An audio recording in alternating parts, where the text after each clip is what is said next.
Yempa Seminole Huntoma, now for Yamakama Sports and Tiki over.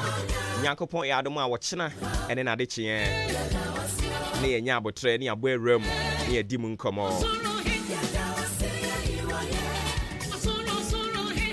As some more for Crony de buy our Seminumi now, what you win, I can't want to say. The Lord will be your shield. The Lord will be your shield. Naturally say Unyankopon ewurade oborbori nyankopon no ono na ebeye wo chem ene wo nkatabo na se ewurade ne wo chem ne wo nkatabo a hina ni onipa a oba awo no awo no betumi asori se oba bedi ubone se ewurade wono ni wutiri pejafo a hwan ene onipa a osi oba besi wutiri ase. He will be the lifter of your head, and no one can bring it down. Erade beye yechem ene ye nkatabo. Wono beye yen eni onyam. Na waboy yen hoban e de free obonefo ni nsusu ye ne na de na gina tu enyina ho. Eno nti dia wodi hye wutirim. Say na what you ever can want seven say. The Lord will be your shield. And pay camera for kakra. Kase the Lord will be my shield. Me say yen sanka ba kunka ho. The Lord will be my shield. Ewurade beye me chem ene me nkatabo. Ewurade ni miti pejafo. Ono ni menu nyam. It is a Onyankopon any the foundation of your life. Onyankopon any the pillar of your life. Se Onyankopon di hene e wo wabrabom se wo man kwan wa bwakonwa de ama no se omra metena so na omedi hene wo wabrabom a anopai me say ehumbo asroche bo yare ani muguase and sa nioma ni nyina be koso e bire we mu in this season. I nipa nyina esuntwe jadwo no sabrewe and I make catch said the Lord will be your shield obeye wo chem ene wo nkatabo obebo wo ho ban e de free boni enyina ho ono na obabeye wa ho oden obabeye wo chem na wo de wakoma e be hyeni mu na wagie di se ono na ebeboa o obeboa o. And indeed, he is our role. He is our protector. He is our defender in times of trouble, in difficult times. Unyankopon obey chemani and katabo. Ebiana me nhunu ni awukom. Ebiana mi nim ni awukom right now. Minim obia onyame pese wone ne kasa. Ayenu nti wode sa asem we dia brain. So this whole week I was here to me see hunkonya na ye di hunkomo. But what I believe in is whatever word that proceeded out of the mouth of God will never be void. It has a purpose to fulfill, and definitely that purpose will be materialized no matter what. And I pray the Lord will be your shield in all things. Wadi nyinemu Onyankopon beye wo bambofo obeye wo chemene wo nkatabo wo no na oba beye wo gwan kotwa a eduru de din a impo de nya dimpo no obeka wo ho adoma bo wo ho ban wadi yo nyinemu. This week so wadi yankwa chen we will have time, we will stress more on that, and we believe the Lord will give us the understanding spirit and the insight to his words. We believe he will unravel all the secrets, all the mysteries that we have to know to serve as a guiding principle for us. Entifa hu shan eye assemble mu na edi yengachi e wa di nyinemo ye di sia no Nyankopon ya adema wo kire be san ba beto aso nemom the take home message is that awurade be ye wo chem ene won katabo. The Lord will be your shield. in everything you do. Christo on to the Nimunche, on Kayan home. Yanko Swani and Tana Unasan Yan and Assam Shaye. Janko Pobe Yanko Pono, Yanko Pono, Umi and Imuasi. Or the Kayan home. A senior Tibia. A few way by after Padia Mayan. A that way by da Padia Mayan. Now what you way by now, what your Padia Mayan. Bosumi way by your Bosumi Papa. Edia Mayan. Sunset a wood adini ye chem any en catabo. Sports. A up next. Omu ye besamba. Na fe ye de aka nyina e de abetoatoa so ewo efie ha e de amount enyi fidie ni mfiri ha no mo na yekoba enkomo ne doso yankomra. This is the moment we waiting for. Ladies and gentlemen, it's sports time.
Ghana Mamba, Yamamina Kwabasun Kubu, Embra Ahenkan 93.3. So, Yatna say, a good year Munsem, Ena Yadi Asia, El Casafide, Swimidin, Eddie Joshua Copina, Ejenem, Yosef Ejiri, Obetinenka, Afe, Raymond Ashete Rat, Benito Mauli, Ena Daniel Denchi, and so Eti Machine Nechi, AP Voice, Nafi Production in and so Eddie Amayan and Anopay, Mian Fasida Emma Festus Enterprise, or Maso and a saying a credit Gongon, Abwe Sikatu, made a good demon seminar and so a bro.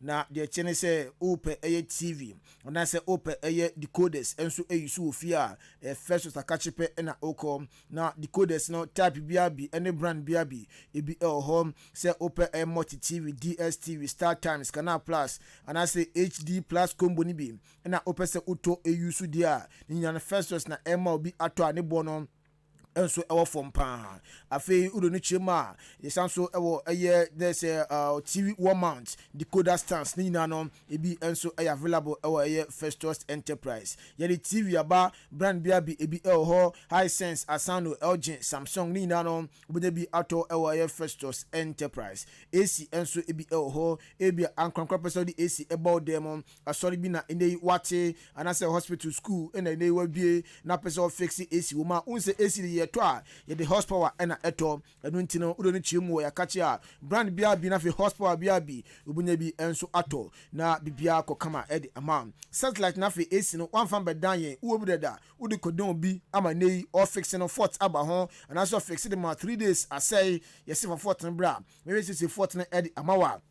So how no on sign Asia ni bio yani old chumasi sport no na ebo nhwenim ye sign Eben Shelf Filling Station no ewo achim odan haya 0244515849 0244515849 and 0269305785 na oni Festus Enterprise enso edi enkomo na bibia kokama edi amount afa Jubilee Hospital enso se bra se apomdin wonu hon ma nya da betimi enya TV ahwe okon dokra mpo se nei obaji woni na enu ntino se na no pay wasore nyoma nkoy obodi ni mo wouting cancer wo yade malaria na etiti or typhoid na eja okodanda dia ni nya no Jubilee Hospital se bra na afa omonhwe entun yaro na sinyina emfa ema outpatient service na 24/7 inpatient service also a board with the mount laboratory and so pharmacy and so abadro biabi obenya bi ato anom dia sa ho yare or Jubilee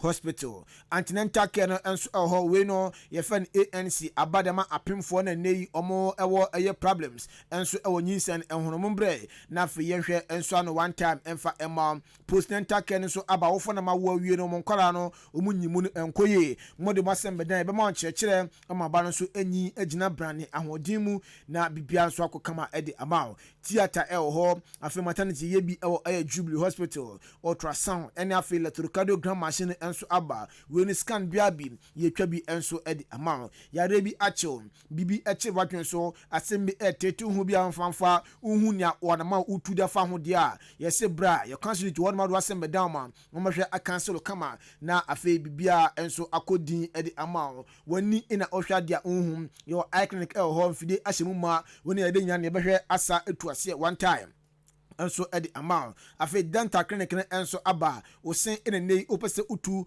opese ohye opese polish osen a ni nyina no kaka na eteti wani nyina no wepiem Jubilee Hospital a yebebo na afi so ha no ahwe atuase ntempa so enso edi amount diabetes and hypertension for no ye de friend no pa bia no nchechire enso ekoso edi mamo kantin wo ho so wo fie wo adwuam na apedua na pomduom atwedidi a ni nyina no Jubilee Hospital ye kantin no so bana insurance ukita bia eno so ye na yahwe odan aboabo road aso amantra bridge ne so hon na obohu yen 0244575799 0244575799 na 0241784645 na one Jubilee Hospital enso edi enkomo na bibia akokama edi amanyoko we bi kan no maso yasen a edi agudie mu nsem ehia ene anope Nano pension semana se FMF Ghana Premier League no enso so na atwe ye games outdo etofam we Monday 29 and games no etofam say and esi kowie Karola etna fie omo boy kana ba ko ema nation for prayer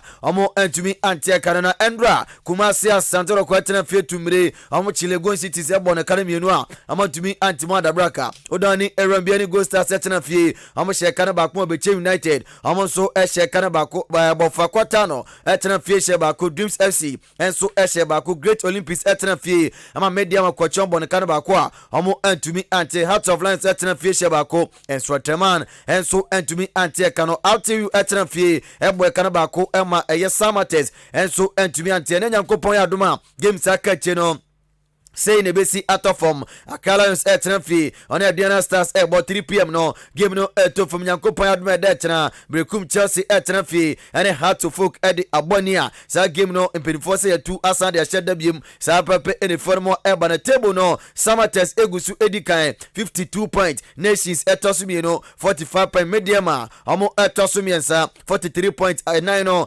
Akalions on tukuta 3 point Kumasi Asantoro ko tosuma kuma ku edu anya 40 point Heart to Folk ewo game ball toss to dumiensa enso equita 35 point ase no Dreams FC toss to dunsia equita 32 point Hearts of Lions toss to dunson 32 point and afi boko a e fa out you enso twato a omquita 28 point afei Access Bank Division 1 League national results a EPF mu ba ye match day 25 the Chinese zone 3 no ehase efiada no Accra Athletics etnafie echi Ankuti United etwa ne kanemu bako a Ankuti entimi ante afemi menda no Golden Kicks enso etnase omo ene Home Stars ediboni Kaswa Tuba Park no eso Golden Kicks ehye bako ama Home Stars enso etisaka no enti ende 1-1 nania enso etnafie ewotema ehye kanu miensa ama Kache All Stars enso etimi ete kanu mieno enra Ho United etnafie hoi echi Vision etwa mekanimu mienu a Vision entimi ante Kofodia Semperfi enso ehye mienu ama Kotokuru Royals ete kanimu bako na God etnafie ama enei o tenase ama Atram Divisa okochini dwane kanimu mienu a na God enso ete kanimu bako Okwa United ene Crystal Palace ende 0-0 obia entimi anfa goal Anthony Nyonko Atram Still Believe enso etnafie echi Subribi etwa mekanimu mienu a Subribi enso entimi ante table no top 4 no say na esi etie aye zone 3 Access Bank Division 1 League ni emo Vision FC Edin Kan or aye 48 point Ho United etosu mieno or 45 afe okwaw enso toso aye miensa or 40 na God etosu enaya ono so or aye 40 afe last 4 no so no yada Kotokurias eda 13th or 27 Akache All Stars eda 14th or 27 Subribi eda 15th or 25 na fe still believe try to 16 position or 21 points. Udani ensu remu our division 2 na ida middle league no etobja na say games out no ensu etobja round of 3 udani eremu na say live now etena fie boy kanabako ama BS Pelicans for antumi antieka no Port City eboy kano 9 MK Young Stars for ensu eteka kanabako Golden Warriors etena fie amobo academy ensa ama tolon ensu eteka kanabako udani eremu table no say ena esitia Port City dikan 9 points ene kutomo Golden Warriors Mieno ekuta 6 points FA BS Pelicans etosumiensa ekuta 4 point Tolons for etosu and 9 ekuta aya 3 point Udani Eremo enum no aya live now almost ekuta 3 point and afi Young Stars for Chatwa almost 1 point afi Women's FA Cup no so semi final no aya dia games no ebi eba so na Army Ladies etna se omoni Epiphany Warriors edibo jua aya dia Army Ladies ehye mieno ama Epiphany Warriors omote kanu bako Police Ladies omni Supreme Ladies enso eboye the chance game no 53 minutes no and a ban ewie sa game no enso entimi anko ewie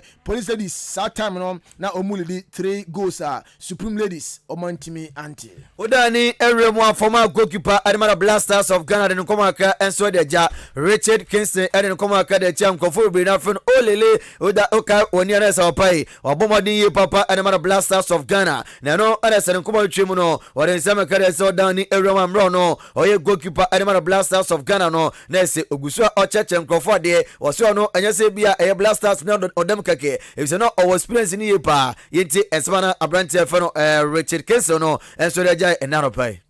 Football is about passion. When I was playing, I had that kind of passion to impart my knowledge and my understanding of goalkeeping into the young ones. So that has motivated me since I was playing. Even when I was playing, I used to train myself and also train some of the Premiership goalkeepers and the young ones. We ayan komonu biara se elele enso edia jana offense was simple plan ya kase die adia Blasters adwuma no anya ade oye biem na so dan remu a ono atena karames goalkeepers no otete omo se de be da chi bi Ghana Blasters ebenya goalkeepers etete ono olele. These young ones, now they are learning. Some of them don't have much about the basics. So sometimes when you are with them, teaching them what to do right, especially the basics, because of they don't have idea about it, see, they give you a little bit of challenges. But I believe we were all there. So I believe as time goes on, they'll get to understand it. I have it already. I have Richard Kingston 22 goalkeeping academy already. So like I said earlier on, I have been doing this for a very long time, and I am also trying to bring somebody from the local scene. We ayan commander se former goalkeeper Adamara Blasters of Ghana Richard Kingston olele enso reja enaropai. Na Ghana Premier League ni mono game bako eba so Kumase Baba Yara Sports Stadium hono mono bolbo kwa wondi ede Kumase Asante Kotoko the Porcupine Warriors omo etna se omni Legon Cities enso ede eboni the Royals eno no na game kono wi no na Kotoko ahye kan mu mienu a Legon Cities entimi anti after the game ina papa FN Prosper na the Ogum ono head coach enso ede mabobo kwa wondi ede aye Kumase Asante Kotoko ochema osi we tactical aye intelligence na boaye ama Kotoko ewini game no over Legon Cities osi game ombekom no catching the press ne say omonye man marking ene boaya na Legon Cities for no omantimi amba Kumase ametwa form so ankunumdie eko edema boboku a ye fen Asante Kotoko. Winning is what our teaming supporters always want. So once we win, they are happy and we are also happy. I think there are two pivots. They are the key architects of their game. So we try to play some man-marking game there where we didn't allow them to play. And then their wingers also cutting. So we make sure that our two pivots, anytime they are cutting in, Morrison, which is on the left, will face him directly. And if he's cutting in from the left to Andrews, who is on the right, will face him. So that Kote will be under. So it will be very difficult for him to play a combo or even take a shot at goal. And then again, we saw that they are not that fast as a defensive line and they play high up. So what we decided to do was to play the ball, look for those pocket spaces behind, even though most of the time Steven was caught offside. But I encourage him that even if he stays 10 offside and the 11th one, it results in a goal. That's all that we want. So he should keep going. So I think this is what worked for us.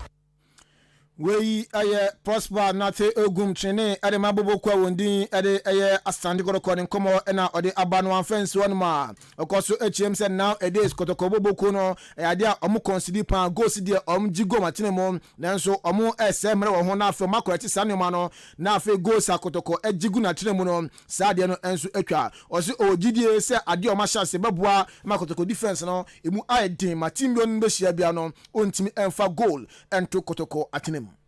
We've considered some goals that we shouldn't have considered, and that has actually led to where we are today. But then it's part of the game. It's a learning curve for us as a technical team, as a playing body, and as an entire team. We need to defend well. The principle is that if you cannot score, you don't allow your opponents to score. The moment the opponent scores, they gain their confidence and they take the game to you. And I think we need to work on that. We are gradually working on it, and I'm sure with time we'll get better. We prosper nate ogum head coach Adama Asante Koto Kone Nkomo ena ode agino man of the match our sa game no mu akọ Adama Brante fan Eric Seji Zeze na onu so chiema o say ne oye proud of any technical team no pa o hwe nwoma ba e da no nani so we technical team no esin chan a bebi ode aseda ekobio no enso e the supporters no o supporters no support am no beta machi no ono Eric Zeze no nani age ho pa ye na ene ono so nani age in all say bobo kwefan kotoko eche Legon Cities etwa mekani mienu a Legon Cities entimi ante. It's a good game. It's a good game. Thank you for the technical team, for the supporters, for the support you give us for the team. Yes, everybody is happy. Everybody is happy. Thank you God for the victory. Thank you for the technical team for the work. Thank you for the supporters for the support you give for the team. It's okay for the team. The win is okay for the team now. My performance is the training. You see, the training is very, very hard, very comfortable. All the players now is happy, so it's normal for the game. We Kotoko player Eric Seji Zeze man of the match Eko Edimano Nkomo ena odi ejaye yenani enremu elgros akato football kurunkwedi nkomo mfimfano mo enso mfamo enano penesa branch fan Usman Awa Kasim odani enremu hato focus dia nesa no anase chapter 0 no oye chairman na oda no mabibia enso ekoyi edmano papa no anase opedi nkomo akasu deja wasim premprem dani enremu phobia fo so ya omuhu wiye papa bise bo no enya de hato folk forward de bod na nsendie de eya eso ani gra no so de omfaso bo no nkobo bia omfemo head coach Edma to Boko no na osubo bi di bonus place no na ode kobom na watro one so di amom say a game awodo do manim no amanyiro mo anim kunim dia on the chapter 0 from crofo no organize akamabom na from akwachi place no na amabrimom. Me, the whole of this season, me, Kasim personally, I have apportioned all the blame on the players because there are times, gone are the days, House of Folk, it's a tough one, or more determined player, or to me, so House of Folk because every time you know training ground, but this summer, a lot of us, the dimension has changed. House of Folk, it's a tough one. Sesiano, I say that he has some personalities and he has some individual, and your club, and your club, and there, but House of Folk, play body no more, there are days player who had the poor match who be to one will say yes they should go to history they should go to House of Folk and the omuko true in the hands of the supporters we are there babo abaso we are there so when we say yes we are there but I'm saying this time no ya did you almost ya more for more freedom look at what they are playing so lazy. They are so lazy. They are. You have the good coach. I didn't coach him hiding. Me, I have my people, and they catch some players and say they should sit up. If anything happen, so I'm going to feel baby I wanna. They will check it. Nasa you to me co-creating ground. I call me coach wrong. I me catch some more players. Me see some more so no man feel baby I wanna. Me cut me that out. You better training ground. You better training ground. I'm telling you. We commander say Hato Football Kono chapter O chairman Perfon Usman Awoka Kasim no Ninkomo Anam de Jaw and Anopai. Yampiamo and so our the Olympics games are about so our France and Emo. Only say afia mo somewhere July 2026 and I said July 26 2024 and I Jumadin and so about so ebe Sunday August 11 2024 and in Olympics games no and so ebe and he say okay days na akana akabe say 81 days 10 hours and some minutes now for opening ceremony of the Olympics games no and so enya ashase around 10,500 athletes no mujiremo and so akonkuden e de amamo man e the Winter Olympics games are about so France in Emu na qualification there asha said that obekaya ya dia Accra African Games ni na qualification no ebi ensu ewom na 4x100 men relay no ya dia Ghana yentimi an qualify ensu ewo Ghana enu timi penifo e de ekopiem Bahamas say ho so no qualification no yibe koso ne nkoche bobrenhwe se betimi a qualify e de fuo no man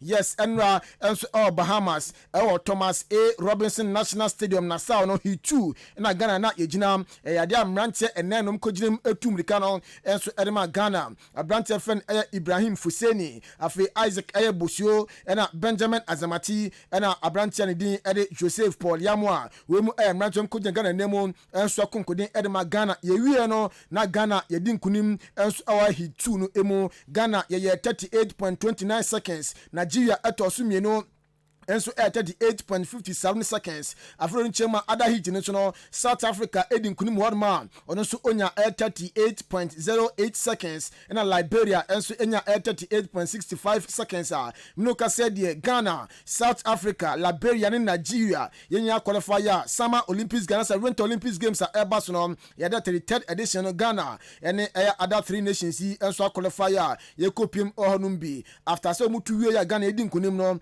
and Joseph Paul Yamwa and Benjamin Azamati and so the Komaka Ejayen near and a CNT bukom ticket to the Paris Olympics Games Ebaso of France in the Emo.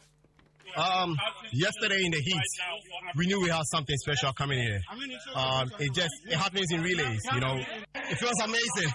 They are brothers, but whenever everything that we do on the track is done, you know, we have that rivalry, but when it's done, we all come together. We are happy to get the win. And whatever happened yesterday, we have to put it behind us. Come out here today and then execute the race. Then we knew we were going to win. I mean, it's awesome. It's amazing, but we thank God for the gift of this talent. And we thank Ghana for being behind us and letting us do what we do. I memean, they supported us coming here. So we are just thankful to God that we have been able to go to the Olympics twice. Into a Ghana 4x100 relay team no Abrante ayefano Joseph Paul Yamwa the voice na di kan no na fe Benjamin Azamati or Dan Abrante no onso voice na tosu minu no omuchie mu hawa nyoma enso esitie edemo na yewie no na egbopi captain adedin ade Joseph Paul Yamwa ebisan say last edition of the Olympics games no yada Ghana 4x100 relay qualifier ekopim of finals na enso yantimi anje afie mazanso ebuki ticket ekopiem or the Paris Olympics games mumu and then I expect MFI Ghana munchen. Yesterday in the heat, we knew we had something special coming here. It happens in relays, you know. You always wish for the best, but sometimes it doesn't go how you want it. Look at the time you run today, it would have made it into the final from yesterday. So if everything had gone well how we wanted it, would have made the final. So we just have to put that behind us. Come on here today. Enti ote chale na Nigeria for no to so minu no na yene Joseph Paul Yamwa edin ko no mu twema mo ya chale na Ghana fon se omo naja chale omo naja enti no ene ne NRP mo ewo Bahamas. Yenda ni remo enso was the division 3 mu ewo Atimansa district ni mu da na so dan Roma games outdoor enra eto dwane say NSC ko Orlando efra atim dan kwanta omotina fi eboka no esia ama Lion Babies front wi atim adabraka dan for etina fi ama Red Talent ekochombo ne kanu ba ko a omo antumi antibuga enso etina fi boka no miensa ema se Dwa Republicans for enso etie kanu mienu Vision etina fi ema Atimansa for kochombo ne kanu miensa omo antumi antimo adabraka table no say ene sitie Red Talent edi kan ekuta 29 points Orlando atosumi no enso kuta 22 points Odanese Republicans etosumi ensa obkuta 20 points and 9 Ebuga omonso ekuta 18 points Lion Babies etosu enum ekuta 14 points Atimansa etosu nsia omo ekuta 13 points Danfo SC omo tosu enso ekuta 8 points and afi ase ono no Odani Erema Vision enso etwato a omo enso ekuta 1 point enso ewo ho 1 point no ekuta yes okay amade number you say 1 Yanko Keep Fit League no enso emo match day 20 ayadia ehase ewo Ababo Sakasaka Park active Ababo omotenase omni BBC ediboni a game no ende 1-1 odan sports stadium kwantanum etena fie oche Mr Man etwa ne kanu mieno ama Mr Man ete kanu bako St Francis Park ne so no KYC enso etenase a oche Jamaica Rasta Boys etwa mekanu mieno a Rasta Boys omo pre wo so ompese na omantimi anti ekanibi afi SDA Park ne eso alive etenase eyenhwe han ama ochema bachini twa ne kanu mieno a alive enso entimi anti Frimpong Manso Park enso Frimpong Manso enso etena fie ama SDA enso etwa ne kanu bako Frimpong Manso enso entimi anti na dot AC sa results na ehunti me sure say sa game no ebia enwie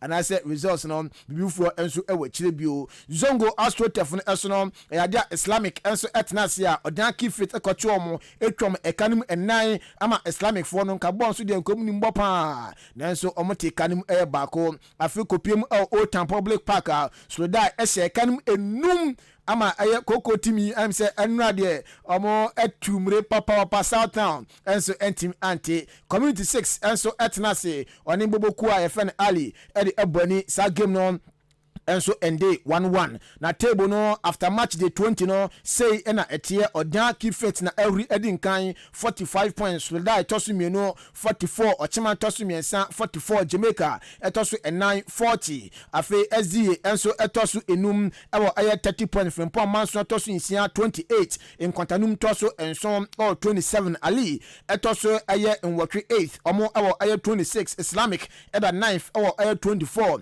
South Town eda 10th 24 KYC eda 11th 23 Community 6 eda 12th enso 20 Mr Man eda 13th 20 Active Abuabo last train Owombi oda 14th yellow ni team no omo aye 17 point alive enso etoso aye 15 position 16 point na for BBC etwato a 15 teams no aso nya the good na battery so a oda 16 position a over 10 points. Edani enkwamana from crossing Samuel Kanso Techere se Bundesliga no odani Erema games out do toja ofia Etren Fiebo kan ba collapse enso ebo ba ko Dortmund Etren Fiebo kan num ema Osberg ete kan ba ko Stuttgart Etren Fie omo she kan miensa Bayern Munich enso ete kan ba ko Werder Bremen Etren Fie omo she kan mienu ema Borussia Mönchengladbach enso she kan mienu Uberg Etren Fie omo bo eye kan ba ko ema Darmstadt entumi anti kan ma dabraka FC Cologne Etren Fie omo antumi anshebi Freiburg enso antumi anshebi Union Berlin Etren Fie ebo academy ensa ama Bochum enso ebo ekano eye 9 Frankfurt Etren Fie ema Leverkusen kwacha bon kanu enum ema motimu eye bako Hennem eshe bako MMS 05 enso eshe bako afe La Liga Santa danse win aya league mum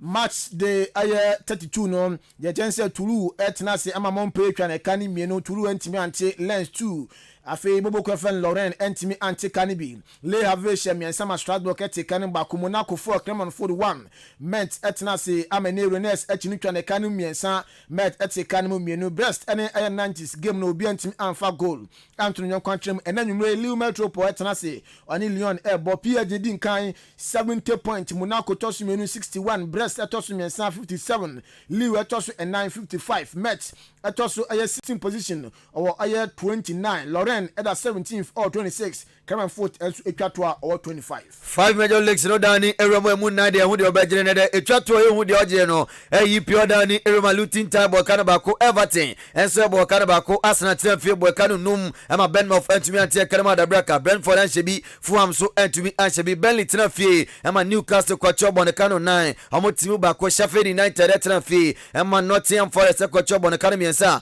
omo etimu ba ko Manchester City boy Kanu enum ama Wolves ete kanu bako Brighton shebako Aston Villa enso shebako Chelsea enra amutu Emirates eye bobokwa ye feno West Ham United bomokanu enum amantumi antima dabraka Liverpool ebo kanu 9 Tottenham Hotspur enso timu mienu ene nyankopon adoma Crystal Palace etenafie ene Manchester United enso ede aboni Arsenal dikan 83 Manchester City tosumienu 82 Liverpool tosumiensa ekuta 78 Aston Villa tosu enaya omsu ekuta 67 points. La Liga Santander match day 34 Sevilla 3 Granada 0 Rayo Vallecano 0 Almeria 1 Valencia enso Ansebi Aves ese kanu bako Celta Vigo ese miensa Villarreal ete kanu mieno Osasuna Tenase Real Betis ese mieno Osasuna entri ante Real Mallorca 0 Atletico Madrid 1 Girona ese enai ama Barca entimi ete kanu mieno okay enti Girona enso edi Barca asem ama ntina Cristiano a wa mehwe bo yi Mari SM yensa ama Cadiz CF enso entim anti Sociedad SM mienu ama Las Palmas entim anti Etafi etina fima Bilbao etini twana kanu eye mienu a Etafi enso entimi anti bi Madrid de ukopim La Liga na waje dada edesin na so 87 points na wo Girona betosu mienu awo 74 Barca etosu eye miensa awo 73 Mari Atletico omotosu 9 enso aye 67 enti we ne piefum ba ye La Liga Santander no emu odani eremo Italy so say NC kwato no transfer oni boluna kotin obi atumi amfabo Anthony Nyanko atra Moisa transfer boy karimi no ema Lazio enso bo mienu Sassuolo she kanaba ko a Inter antumi anti Cagliari transfer ombo kanaba ko ma Lecce enso she ba ko Empoli transfer ani Frosinone ekote obi atumi amfabo Anthony Nyanko atra Hellas Verona transfer boy karimi no ema Fiorentina she ba ko AC Milan ebo ekanimi ensan Girona enso ebo ekano ayabiensa dani Roma AS Roma eshe kano bakuma Juve enso eshe bako enenya nkopon adoma Salernitana etrafi ene Atlanta ebo ni Udinese enso etrafi ni Napoli ade aboni kofi yenyina wesu na yemfansi na na chidam hene enra proper kama nti nana bibia kama bibia by this time the from home ko from Zambia we're free town, okay. We're free town. I say, Pavana, they be a Ghana flag. I go for the hour for. I sound up be or intimation about this time, and I'm console or country. The phone in the honor himself, I enjoy a show. No, but Enra, Maulia, we Enra, a Reverend Nia, Reverend Nia Kutua, birthday. Okay, Reverend don't pray. You know, so, or your Reverend Franklin Obeying Duku don't pray. Enra na ye ne birthday enra ye we coming to the city another parents no me wishing a happy belated birthday ye jemu na ye dia ma ye oboba ofori amanfo no ato aso amamedin Joshua Kwabena Jenem Yosef Duty nkan Raymond Ashetero Adbani tomorrow na fi Daniel Denchi e produce show no oboba ofori amanfo no ntimu no over to you.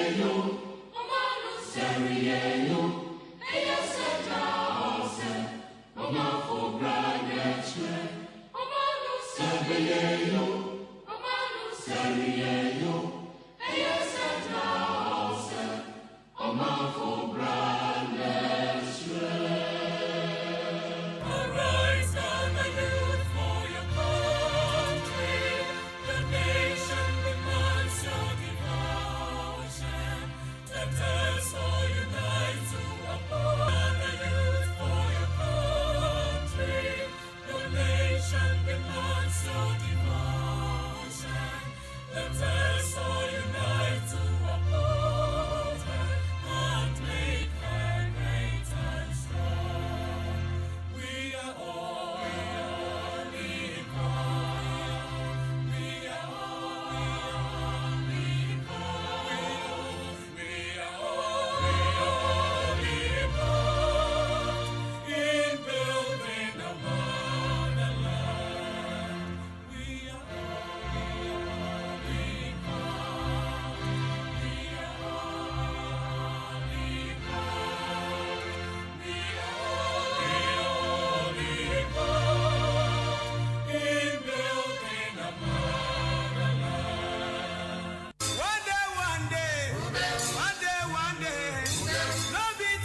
adisi obuoba ofore amanfo emamo ache edeba Ahenkan 93.3 FM.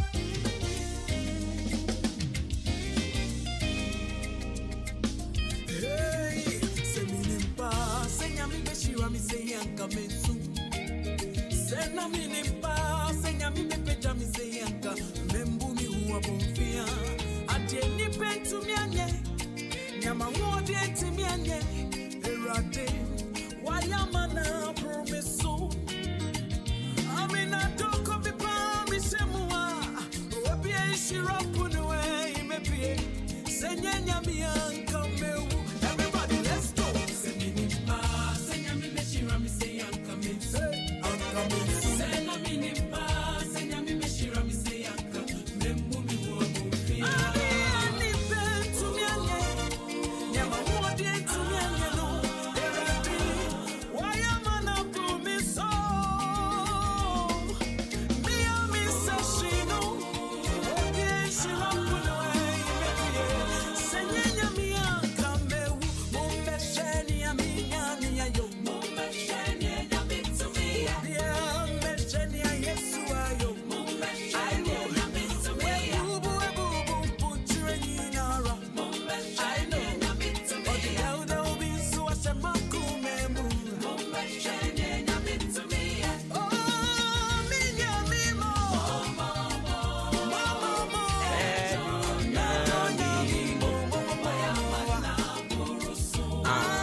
Yam faster than confirm the sports team. Joshua Kwabena Ejani, Kofi Ejiri, Daniel Denchi, Ben Mawuli.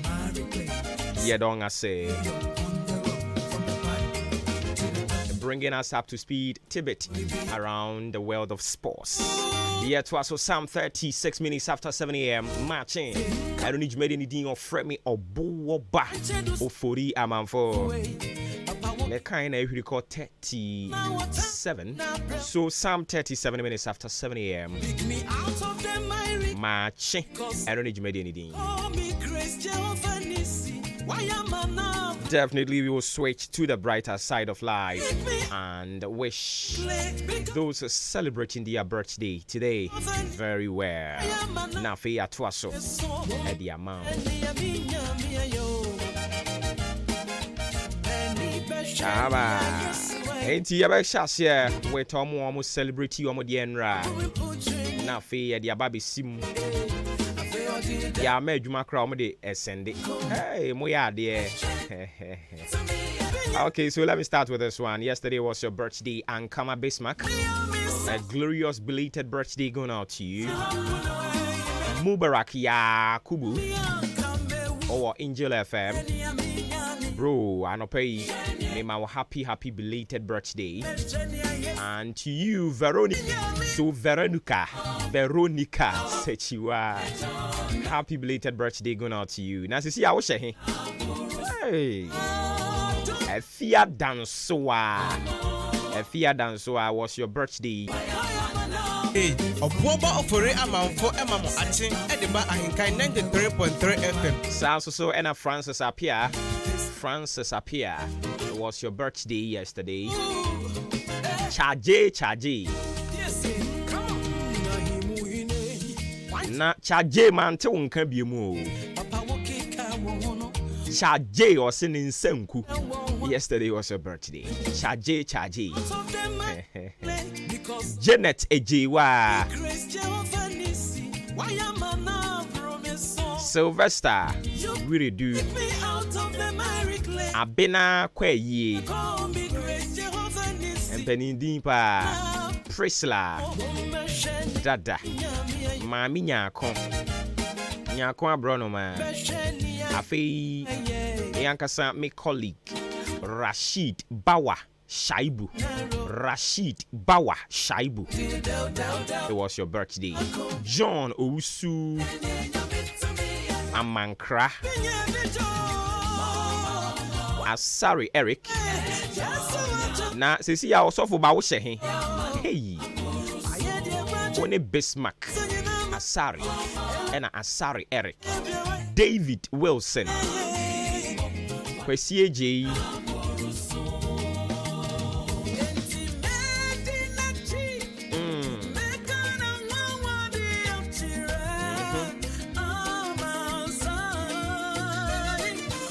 Nana Owusu onso sa Christabel Champon ni adote Maakye Olosofu ni Osofu Apumboko die Danso Stella Kweku Anson Moses dressing the ofane kwa Inshiraba Ajoa Mary Chumwa Adepatina Rejoice Alowu Sisi Nyamiche Kwabena Emmanuel Mimi Samuel Odru, and then the last one Mami Ajua Saba Enti Endrana Eyamunyina Mawada. Belated birthday going out to you. Thanks so much for the messages. Let's jump quickly to those celebrating their birthday today and move on.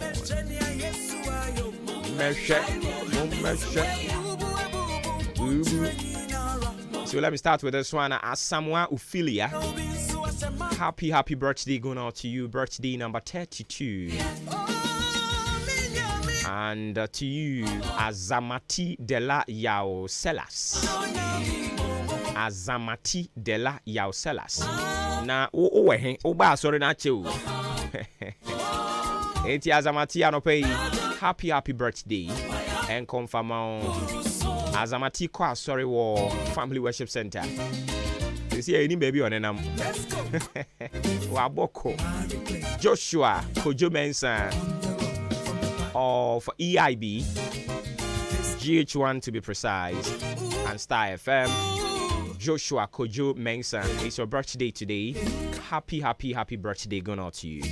Edward Say Ousu, Rita Akosia Fusia Inshiraba, Christiana Empress, Elizabeth Deborah, okay, also a Deborah, Debbie, Doreen Penaman, Salome Tete, Akosia Amako. It should be Amwako. One children. Esther Asari, Janet Odro Kwanche, Mavis Nyagbenu. Odiane last one. So Mavis and the rest of the people celebrating their birthday today, a glorious happy birthday going out to you. May you all live long and prosper and live to be 93.3 and beyond. For coming through with your messages. Wow, ni mo bi onu su di ni de ne. Wadaroma. Wish them well. And a special good morning going out to a friend doing the listening live. Inti otie en sen hwe ewo Argentina Richard Kwesi Agojo Richard Kwesi Agojo. Thank you so much for joining the live stream all the way from Argentina. Oh, it's Argentina 3 saying almost 4. Okay, 4:44.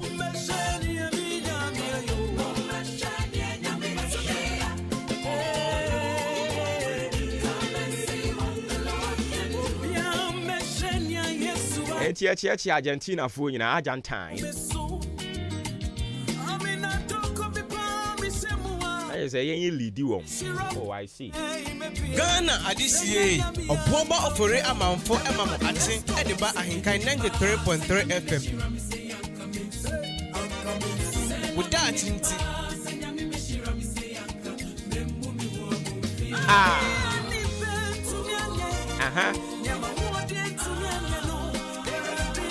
Why am I now promise obuwe.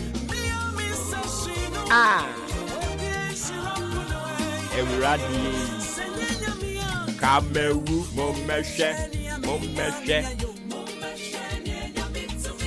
That's right.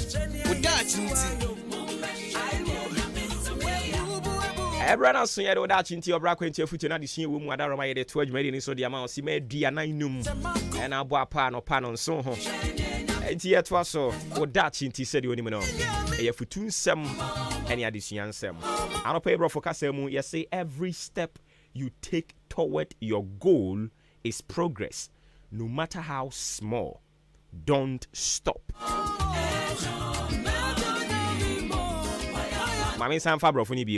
Every step you take toward your goal is progress, no matter how small. Don't stop. So what I say? Yeah.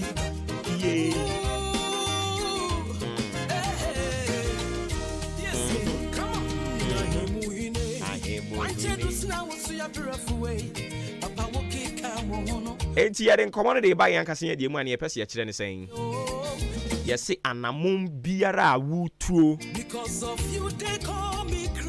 asa anamon no utiri mu pone se wodi bibi asi wani so asa de odi asi wani so no pese won saka bipa cho anamon no a wutuo e de akonkonim die kwan so no ye die kwan so empuntuo kwan so emfa woni sede anamontuo no esuafa enti ye kirechiri mu amwate ase yie pa wo ho se ebia opese wusi dan unse unni sika edan ma egu ho a wodi si dan no enti wo hya ase nkakra enti wodi kan koto asase. That is a step you are taking toward your goal, and that is progress. Ai eyempuntu enti wo pese wusi dan ne odi asi wani so no wan fa wano anka ne sakeke wo ka se me pese mi si dan no the next thing now ye ne say o pesika koto asase afei uni cement sika o say be save nkakra e ya namo wa wutudi akonkodimdie mu e ya namo wa wutudi akoyedie mu ebetimi asuade because uni sika da wa wo tam de aye bribi nkakra no a wo ye no nkakra na wo ye no me do for me ka kirew se enyai ebetimi aye nketenkete de nanso ma remfi say a little drop of water makes a mighty ocean. Anything kakra na wo ye no wani beba ho so no obeka se eyi enti me pa mini enti ma obi mu abam ate ni awoye bia ma obi mu abam how small eye ma obi mu abam eye nkakra wani suade hunu no ebebem nkakra wani suade hunu no ebebem. Every step you take toward your goal is progress, no matter how small. Don't stop. Ewurade kan ho nti bibia be yi wo da chinti aduane na wo ton ampa chawo ye ne nkakra let's go endi obi achi enkohe obi asaso nsawo de na empanimfo de kasa bebuo bi ato ho se asrewa se osua agem kukusu a na se oye na dwe se obesu agem kukusu a to epai what I say enti osono de ye nkakra ema obi mu abam na ejane kan wo ho enti yire so kire so se dan ara wo ongu ani mu ase obehye wani onyam wani so ade hunu bebam erade kan wo ho. Every step you take toward your goal is progress, no matter what. Don't stop. Yeah, that's Bebre. Richard Kwesi Agojo. Tell you too much.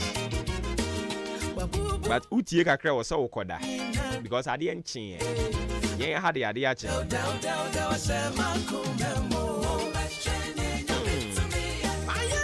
We watch all that into your brack into a future in addition womb. Yeah, dear, see. Yeah, the arcade to what was so dear man. Olu.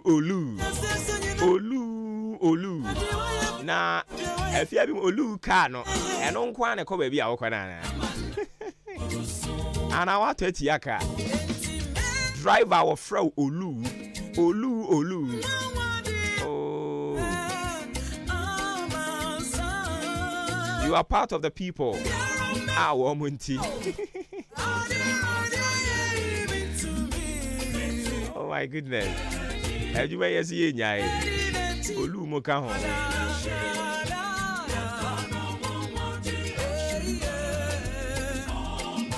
Afi Efo Awo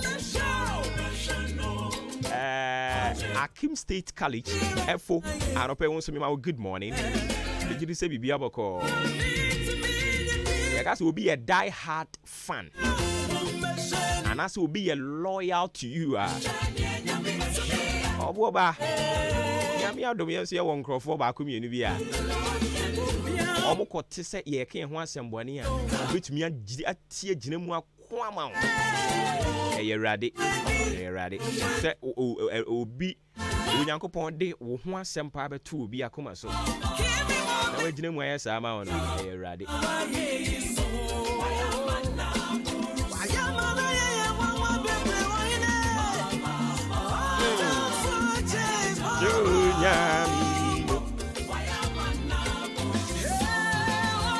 Ghana adisiye obuoba ofore amanfo emamo ate edeba ahenkan 93.3 FM.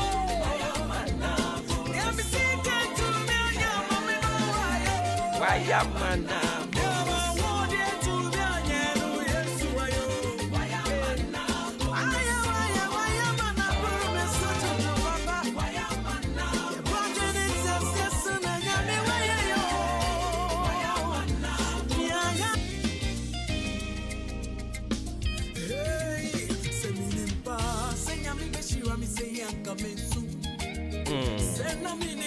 Oh, I see.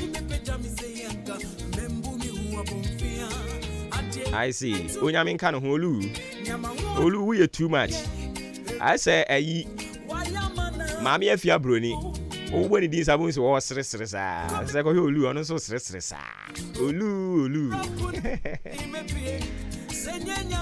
Adia ba kwa me agasa me yo me observations me hunu ni say omo mu feel me pa no bebre no ayemrewa.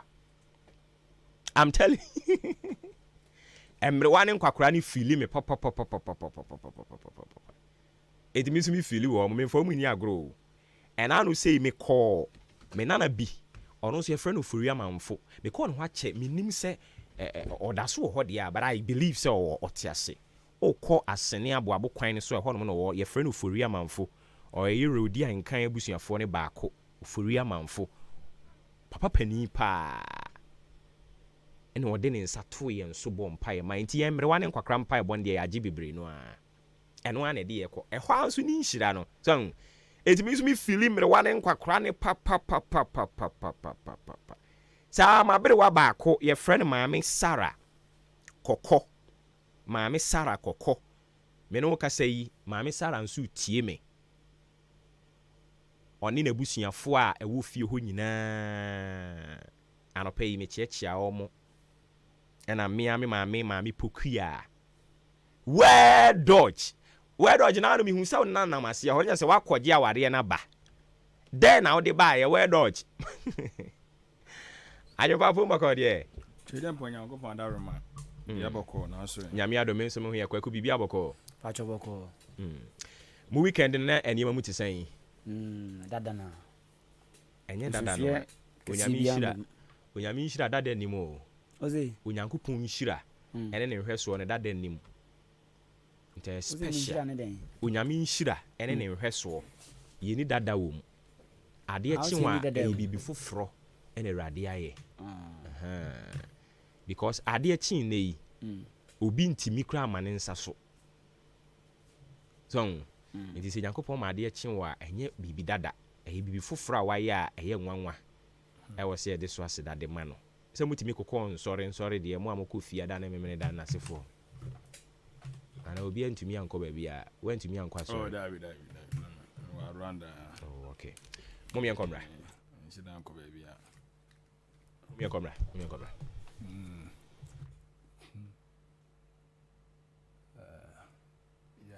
yeah kwa ba momi ya okay Anapa no nso about community aduonum na ya matiefo ni na chimoma kwaba eba hinkan munyusu we no se na be ya communicate am ni nyina ma oh ani opani yesrew ente sa be se yi bu ye pagu dantum sa ya ne hadwen nti mo me mai ente nje se design ka ho ente ne yenkoi anapa no nso about community aduonum na ya matiefo ni na chimoma kwaba eba hinkan 93.3 FM so Democrat Audra abadwa so na poso na yedinam na kaisha no so say ya hinkan 93.3 FM betumi edi achi wo Facebook live na de kan ni na no uduani edi achire ya ede krata no aposo enam no me kwaku anin kusi buadum dem de hyase me ne adwempa hene kofi mensa dem de hyase daily guide Terubo krata daily guide obo krata no mo kire say Office of the Special Prosecutor ono na twitwaje sisili abnada pa nemum enye Attorney General Orua Godfrey Dame ena yechire mu anu musei daily guide kro ya kire say otumfo se tutu otokoko so wo mo aye ne stamp sonko kra as kane no okọ ayi jamsa ana okọ program bi na say yetua entrance fee ye boss stamp na e de ahyen so say wo ya boss stamp nso obi ebu on ma otwe ne din atakwame building materials na ya trend kama enti de boa ye hu so stamp ni Ahenkan FM ye wo stamp aye di tim ye nkra tem a hu se ya trend so Ahenkan FM achema boabo fefefe na otumfo nso ya stamp ni bi soronko kra ama no ya we ni ya dro ni ti abesi ne kon pepepe enti ne stamp no sa na ti a wo mo che so mapa ho ntema enti mfoni no daily guide bokrata ediaba pebihwe na hwe se de otumfo stamp no etie omampani his excellency Nanado Dankwa Akufo-Addo che se December bosome abaye ba beto no ebeye asomdwe mu pa ho asem eda no musei na Dr. Baomian so kire se nyame na dom na oba be mampani a wo ma adidam no wo mo scholarship no ode beto na akoma so pa adi hu dwuma demdi wie wo daily guide mu anopai eye kasoa nano sojani a obi kobo no tuo eje ne nkwa firi nsem ya no ena mo chese nipa wo mususu so okun no siesie de owo apostle kukuma na so ayehye pa daily guide anopai adishima mamre de bokata watu din said the new publisher ana twaso de ama wo kirem say hide nothing fear nothing na cheso no fa bibia ensie ena onsuro bibia so nti asem said de tie nsa pepe ena watwe de aba na ohwa ne bana caption na wode ayem na sebedwamu chiamehene right honorable Aban Kingsford Babinfo nyini ede aba ene akra gine fugru no kama we so Ghana agya ya husuo no ena wode aye wode anwere ne kama efe pa wagine chede aka ho ena wode dom tetete womra sebedwafi omo edom osokokroko amanyuku no majority leader owura aye Alexander Afenwoma Kinsusu mfonyi di aba agya wode aye Ghana ye franka ni bi de gu ni kom kama a chese nya asem ketwa sidi atuato mi enu nyina obi esere na emmomu no edom kase omra sebedwafi echem se womaninje omani eje no wie peyo sai sanse na sebedwafo sem no kase omo ahomegiem omo ba so omo ba be di Easter no ye di awie na so omo da so tifie omo hwe ani mu sem na sebedwam chi amehene right honorable Aban Kingsford ba be beto ne nsade afra omo ama omasa kosi nkonya atoato omo dwumadi a omu edie eso na so omu so ma hwani mu a opanyin ne nkawe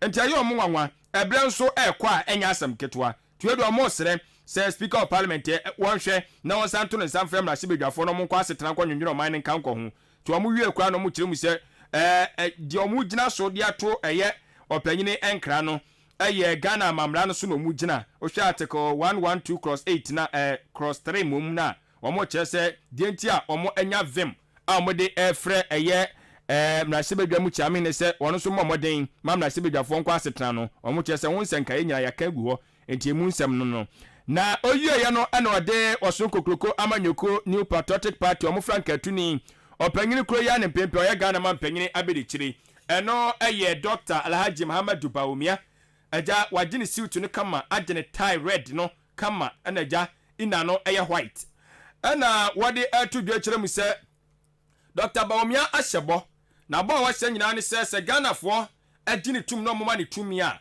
afimpino ne aduonu enum ɔbɛyɛ ma mpanyini pɛ o wɔbɛhyɛ na waboa ama sabi kafrakyɛ wɔn mom ne padua no akwa baabi atechema no persons with disability no wɔbɛhyɛ na waboa wɔn mo na wɔn nguma sua atimi enso agina brane na de ɔbɛyɛ ne sɛ obi biara sabi ɔyɛ disable na obenya akwanya wɔ school to suapɔn mu ɔno ɔbɛhyɛ sɛ ne ho ka nyinaa ɔbɛfa nti ɛyɛ free tertiary education for persons with disability nti ɛho nsɛm ɛno no ɛna agya da ɔbɔkata the new publisher nso ɛde mu amanebɔ ɛde aba ɔkyerɛ sɛ siam no kasa deɛ okopiem ɛwɔ enkabupuni mantam mu a homoho afahyɛ no bɛba so ne sa yɔ sunti no wabra dede yɔ ntwenebɔ ne nyinaa wabra ayiyɔ ne nyinaa ɛka ho wabra nti ɛho ensɛm da ɔbɔkata yi enso ɛde aba ɛna wɔkyerɛ mu sɛ ewiase pa deɛ ɛnwanwa o ɛnwanwa sɛ ɛnam no kasa owura John Dramani Mahama ɛnam a kyɛsɛ wɔbɔ ntoa ne campaign na ni abere ɔde dum so ɛyɛ campaign wɔ so dwene ho a wɔnte aseɛ saa dum so nso owura John Dramani Mahama yi ɔno kura ya na nam no so ɛbaayɛ na wa kura saa tabiri de ɛyɛ campaign ka kyerɛ Ghana fo sɛ dum so ɔwɔ dum tie nto aba ma na oba omesiesie saa haw no the new publisher so de ɛnwanwa sɛ opanyin sa de sansem we enam emu ensem eno no the new publisher pebinato na kenkan tu ensem ni mu enchene the chronicle the obokrata mu nsem na mede to asoma the chronicle bo amane se o Dr. Baumiana asem no wo masanso ati subiem ewa anum sei na afi osofo hwe Ghana enwuma ene adansie so na afi nso soafo no na hwe Ghana amanebɔ nsem so Urumnyamfo gojo ponkoma ene mame Fatima tu womfoni edanum sei ena mo kye se wo mo ba behwe se nsɛmtwerɛfoɔ mwa programs awodro wɔ Ghana num sei no wo mbepagya mpa wo de asem wetu dwa ɛwɔ abra na Ghana nsɛmtwerɛfoɔ ni na ɛyɛ wo mo press freedom day no ena mo de sasem wetu dwa ɛkyɛ so mbɛtoto so anema no sɛ de be ya si ranki a ye hwa nsɛmtwerɛfoɔ a ɔman bia mu wo mo enwo ha wo mo mtumi yɛ adwuma mo manige wɔn asomdwe wɔn a Ghana yebetumi ada baabi a ɛsɛfata na ahye animunyam ntomo kyɛso betu saa na mɔne pa na saa akomasoade no anani soade hunu no atumi abem National Petroleum Authority NPA ɛna the Chronicle ɛba na mane sɛ wɔn ne asoye hwɛ Ghana sikasɛm so ebedin sa wɔso na ɔma hwɛ sɛ jamframa no ɛto a ɛdedadeda so no wɔn betumi ayi bia firi so a nka woman bedroom penti NPA for ne asoye hwe Ghana sikasem so bedin sa woso ne jamframa ne okwa akoto gas last week obekọ ni atum next week obekọ ni atum ebi wa 2 days obekọ yase atum zen atum 20 pesos sa 2020 oni muna so na bosome no ni atum be 5 cities enti NPA for hwe so mo ne finance ministry ne be kasa na etuo bebrebe egusu ya na yatum anasa amane bo na kosoro no womatumi ahwan afiri ono mu the Chronicle the bokrata ene de samani wi ebai adishimama mede the bokrata watu din se Ghanaian publisher na nensem ni bi won me di kan adimu amane bono ade asomo the bokrata de ama onimu dadantie nsebre ne adaje ewo ho afoforo mienu miensa bi a efra nensem ni mu wode Ghana mampanyini na adodankwa ekufu ado akramfo nyini ede aba ena nana ehye boyi eka kire Ghana fo nyina se obi anka na koma ento ne yam esan sa afimpino ne aduonu nan abato na do mamu na animu no se wono eguso eye mampanyini no wonhwe mabasabasa ye bia enso ensi eya asomdwe kote ye beto aba na wie ama de wadi nkunim ade atum ama de wadi ntwonso ade atum na afi ye nya ya ka bom ade akoma kro ene odo asasiesi Ghana amoman na akonanim tie ho asem na oboka tai ede aba krata feto so miensa nsem nkyere mu nyina so egu honomo na saa so ene wo kyerem se ahwom na hwa abato adwumadie ne totoya so eye electoral commission wono mani abre papa mu kyerem se owura bright eye Simons wakoka nsem bi na saa nsem na akokeka no omo kyese enim enya nokore wanya ne nhyehyɛ ni ye 2020 abato ni mu nsem bi na opanyini na no akotuma wakokeka bie na electoral commission said the okeka na nsem no womone no enya adwene enti the Ghanaian publishers so atwekyere mu kama de abakata fa to so enkono ana asemi nkyerɛkyerɛ mu enso so ewo na owieye ana wode eye empepe wosoafo a wono ana ehye afie dwumadie ene enwuma dwumadie ntotoye esoɔ Minister for Works and Housing Owura Kwadwo Oponkroma ofuase ayre bia bato mpesua somra sebedwani ankane na gya wasiom na hwe da obodwumadie ntotoye esoɔ enti wone opanyini a anaso oba panyina nei wo hwe na wabehye na namuo e wasiom na hwe da obodwumadie ntotoye esoɔ maame Fatima tu Abubakar wode ono so mfonyi di aba na mpanfo mienu na kyerɛ wo mu nyina enwenwen obi esresere ne nyina ne sɛ enei eba no ensamtwerɛfo fa ahudi a sam no kese wo kyerɛ mu sɛ Soviet bi ekɔso no Ghana yabɔ ya homoden pa ya timia pigya yimu san sɛ de omo ye na frase no na yɛda ɛyɛ yɛtɔso aduosia mienu 62 na nso so na nsia de ba yi Ghana yabɛtɔ so ɛyɛ aduonum 50 na kyerɛ sɛ sisiam no kese nsɛmtwerɛfo fa ahudi no ɛyɛ adeɛ sɛ kakra nyini anisa nti ɛno ana aban no kyerɛ mu sɛ wei ɛyɛ nentoto ya wo ye ba ne kyerɛ sɛ nentoto ya wo ye ya wode boa ɛyɛ nsɛmtwerɛfo ɛno ɛka ho bi ɛna saa nei yesoso yahwa ye boa man nsɛmtwerɛfo fa ahudi na timagina brane the Ghanaian publisher ensɛm ɔde nam abusuafo ɛno no The Daily Dispatch the Obokra Temunsem enam de toaso odi yamampani abede che Dr. Alhaji Mahmoud Baumia Frankatunima NPP amanyo koni foni aba wabɔ ne coat pa gene tie ena ne in white ena wagene space emu han transparent ena panyini mfoni danum sie na ne sakolei watwitwa to so Dr. Baumia kasa asema panyini kan se osi Daily Dispatch emwa manema Ghana foni nante se ono Dr. Baumia no Nyankopɔn betumi afa ne so aye bibi ama Ghana nzo mafo huni so ni patra na wo mehwe sade nkofo bi kikana o kama Ghana fo ati asese ono na mo sa no Nyankopɔn betumi afa ne so ama na ba bibi kese sonko pa ama Ghana eno ne asema Dr. Baumia kan wo the Daily Dispatch de obokrata yi enima no pay na menko kane mampani John Dramani Mahama ena mprempren so afo hwe nyina mahoden so onumnya for Matthew opoku prempe wo mumienu mfoni da ha ene ye de candle ayaso a esi esumu atu wo mfimfin ya mfoni ne kasa ho ne kire se wo mo kasa fa dum so ho enyina ahode a enyina so ho ene onumnya for opoku prempe napo kire se John Dramani Mahama oni ni nipa dum so na za ne de o onu pe na tumi manage dum so 4 years onu pe enti dum so de Owura Matupoku Prempe Chirima, Dumso is equal to John Mahama. John Mahama is equal to Dumso.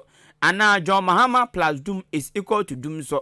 Into Owura na po Trezema Dumso di obodia Mahama dia enyen pipi dia. The Daily Dispatch the Obokrata ene de samani we ebai. Demdi wie ewom eye bambonsem.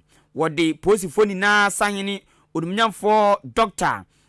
George Ekufu dampare na panyini asma all can say womo kai aposifu a womo ato nanan won said wa bra no mu ye adwuma womo duty mu ye adwuma womo kai sa aposifu no tie hu mfoni ne ho asem the Daily Dispatch the Obokrata no e di aba no pay adishimama mede the Obokrata watu din ese the Ghanaian Observer ena mede twaso ama wo na nensani boy de ka brobro so de amount ya yese ni nyina akra MPF won mo eye abedwaku o mo hye eba no frank dwumade ntotoye eso a no maka che Ghana fo nyina se obi aka na koma nto no yem emframaja no ade se o ma husene bo ahwiri kosoro nanso o mo ne asoye o mo na hwe sika sam dwumade ntotoye so finance ministry no egu nkomodidie so a wonum ehwe animu ese ebo no betimi enso abafom na aboa menoma enso akọ eye enkante won sem kaye da Obokrata enso ede aba Ghana mampai na nadu danko akufado akramfo nyini wa ha won so asema wo kan se enye ne bre so ena aye amanyosemu entokwa eba be man homeso da bida won obehwe esa asomdwe be koso a enso awo omayi mu titiri wo abato enso emre yi emu ne nsem aka a eye the Ghanaian Observer de ba ye no yedi ka brobro so de Obokrata audio ndada tipe bi toy na ekenka tumu enchene Dem de to so the uncle de obokrata. Me do sakrata we su bia na makai Madam Nina. Enyuma o kire yen ewo primary. Will your uncle hold in the storms of life when the crown unfold their wings of strike when the cable string? Will your uncle treat of ferryman? Uncle, we have an uncle that keep the soul. Stand fast and sure what the billows through. Ti the uncle the bokrata wa me do su bia no akam say yanyuma e kire no. The uncle de amane bebre aba. Dem didi kan Dr. Bomia or Jennifer's wa ha. Exan said Dr. Bomia bon to okopie atoemantemu. Asama penyinu ko hia atoemantemu so takwane ne mpotem. Wo mu tufu magudie pa.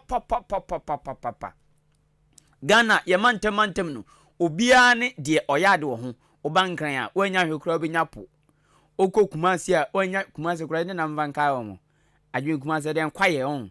Kumasi kwaye hopa. Oko Kumasi wanya hwekura na nya kwaye. Okwata kwani nipotem wanya hwekura na nya good fuma gudie. Ebi wo hopa. Ebi wo hopa pa. Enti mantem bia ne ade a emane danso. Takwade anato mantem wo mu de pa no. Obo ade ne pa no wo hopa. Na Dr. Bomia bonto na okohia wo ma etufuma gudie wo empotem won mu bi. Ena ode tu omanim se bana oba no. Ode hihye bi egu akwam a ode bre wo ma etufuma gudie. Na obema wo mu aye billionaires, obema mo aye anya sika. Enye na ode ba no so mu di so na obi ade adwuma. Ubenye sika ebe se magic ubenye sika pa. Asma Dr. Bomia ko kan yi a ode hye wo ma etufuma gudie ni nkran no. Ama wo so eboje ne so papa omboje ne so pa. Kratafa tosmienu brabe hemfoni no said your man fans no no so apagya ne nsa Ochinjude Belliam awa hyegu a apagya ne nsa sa star ne bi pepepe mini sa pepe na Dr. Bomia ye enti the uncle the bokrata ene de sama ne ni mfoni wi eba no pai min sane mra for me se meduta kwa ne mpotem anato emantem a men kwa no sei ukọ takwa wo makosi bia ya wo mu ebo ball a efanipa empim du 10,000 edi eda so eye T&A stadium kane no ne efani T&A park enso yesi wo mu apagya ne bobre mu ama na bedane stadium ti efani T&A stadium na sa stadium we no mo chese onipa ba ko odima tentemen pa si ebesi ana yensi no nipa ba ko oboa ye pan ye takwa mna hye bidwani odumnyafo George Mrekuduka ono ene boa ye pan ti bibia ni a yemfa na basobode nso emo no nso enti watutu kente ene de park ya to ne nchen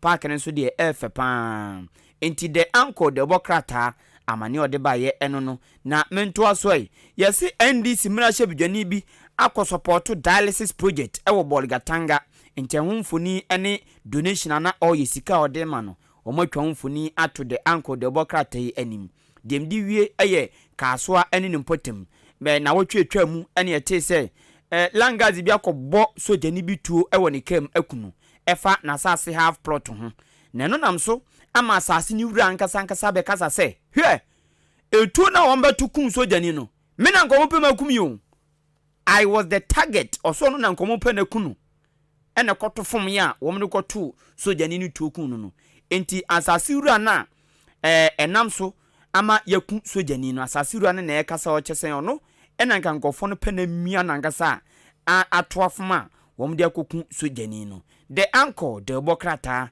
ensimbi ode bae eno no the custodian de bokrata no osi fearless fair and reliable na nensam no dodo na edika brobro so afofro mienu abia efremu no ana wode kwada so mra hye bedwani onumanyamfo obenfo eye kinsilinya konfo nyine dia ba wode tudwa aka tere Ghana fo nyina se wono ontua demdie bia mfama eye isi officials bia saade no kura nso de ensi wona blabum da se o ma demdie pa de alalai empale no obenfo wonim die sei onye sa enti enwofo nyini de oboka tai eso de aba wode nsam na aka ho owie ya ene wo kire mu se imani Africa fo wonom so akoye nhwehwemu bi na hwemu amkoye ni yesa de enkrofo ADMPP ni NDC ho enkomo se ye ntoma MPP adi abro NDC party ensa mo mba biem MPP ɛyɛ kyɛn dc anan dc yɛ kyɛn pp saa nkɔmmɔdidie no ɔmo akɔyɛ ɛho nhwehwɛmu no ɔmo yɛ wie no ɔmo sɛ npp ɛyɛ amanyoku a kyerɛ sɛ ghanafoɔ di ɔmo nkɔmmɔ paa di ɔmo nkɔmmɔ papapapapa kyɛ ho asɛm da wɔbɔka atɛn so ɛde aba ɛwɔ ha the custodian da wɔbɔka atɛn mu ɛnsɛm ɛno no afoforɔ bi keka ho pebi ne tɔi ne tumu nkyene the meridian da wɔbɔka atɛn nam de toa so ama wo na mefa foforɔ baako pɛ ɛna afirim dr baumia na ɛkasa yi ɔkyerɛ sɛ saa aba na ɔba na ɔsɛ ɔbɛma ayi minus no ate dɛ asere ayɛ adwuma kyɛ sɛ okɔ akɔyɛ fam agudie ho adwuma koraa de ahokeka ne bɛkɔ sanso ɔman mu ebinom koraa fam so woyɛ galamsi a asɛ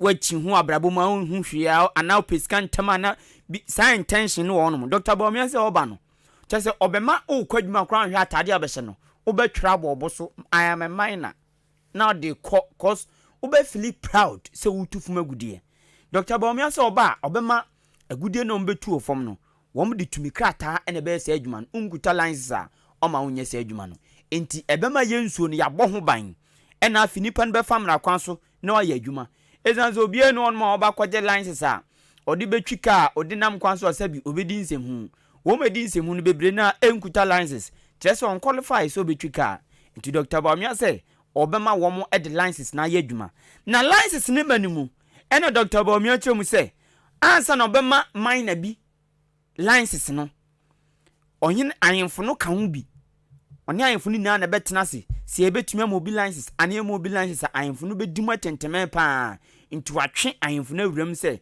sɛ ɛbɛma obi lines a mo ɛna bɛfa mo so titiri paa nti ho nsɛm de meridian de ɔbɔkrataa no ɛde aba no pɛ yi adesimama mede ɛyɛ de ɔbɔkrataa daily analyst ɛde somo na waso ɔno deɛ no ɛyɛ without fear of favor na kyerɛ sɛ ɔno deɛ no deɛ ɛnyɛ suro ɛna afei ɔno nso so a ɔnyɛ nhwehwɛni mu na ɔde ne nsɛm ne ba ne sɛdeɛ teɛ na ɛfata na anka ne ghana ma mpanyin a ɔno kura yɛ frankatuni ɛde ɛma ɛyɛ kyini akata manso amanyeko ndc ɛyɛ owura George Amani Mahama ɛna waka kyerɛ nsɛmtwerɛfoɔ sɛ galamsey ko a yɛgusu a yɛko ankorɔ no amanfoɔ gusu a ne abere sɛ yɛde so nkunim ebi sɛ yɛde so nkunim wɔn deɛ wɔkyerɛ mu sɛ nsɛmtwerɛfoɔ ɛnkasa o ɔmo nkasa ma Ghanafoɔ na ɔmo mbusa aban no na aban no ɛmfa nkyerɛkyerɛmu ɛmfa mmra yei ɔmɛbu nkonta mu da hɔnom fɛnkyɛn fa nkyerɛ Ghanafoɔ sɛ galamsey ko no ampa watimi adi so nkunim a no ntimi di so nkunim ne yɛn nyinaa yɛnhu sɛ deɛ bɛtumi aboa na adwumadeɛ nso awie pɛyɔ te ho nsɛm da ɔbɔka tai ɛde aba ɔwieyɛ ɛna ɔde nsɛmtwerɛfoɔ ɛnka bom kuo kubata of friend sɛ Ghana Journalists Association ɔpanyina wotua no ɛmfo nyine de aba wɔn nso ɛdeɛ nyinaa ne sɛ wɔde nhyehyɛeɛ bi agu akwan so a ogyidie sɛ saa nhyehyɛeɛ no ɛba bɛboa paa na saa nhyehyɛeɛ no ɛyɛ nhyehyɛeɛ nsɛmtwerɛfoɔ ɛne ɛyɛ akuokuo ahodoɔ ɛwɔ Ghana hanom no ɛbɛkeka bom na yɛatoto nneɛma ebi ɛyɛ deɛ ɛbɛboa ma nsɛmtwerɛ adwuma no ayɛ akɔnɔ kama ebi nso ɛyɛ deɛ ɛbɛboa ma Ghana soso atu mpɔn ne nyinaa ho nsɛnkaeɛ de ɔbɔka tai ɛnso ɛde aba katafɛ tɔ so mmiɛnsa ɛne ɛnan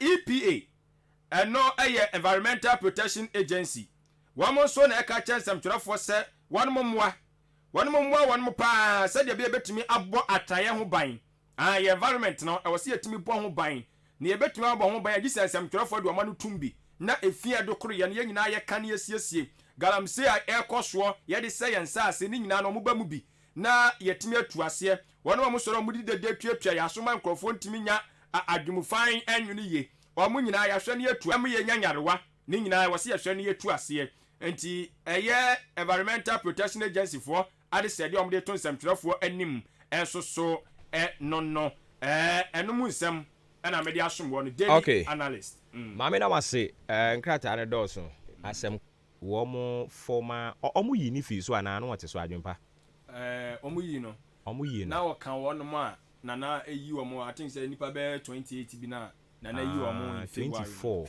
24 okay a oyi wɔn no na ɔka ho bi na ɔno no ɔyɛ dɛ because na minim sɛ ɔkɔ wage agba we hɔ na ɔyɛ ade paa ɔdaro mo sɛ ɔmo nana yi wɔn no wankyerɛkyerɛ mu sɛ we ayɛ sei ana na ɔno support maame no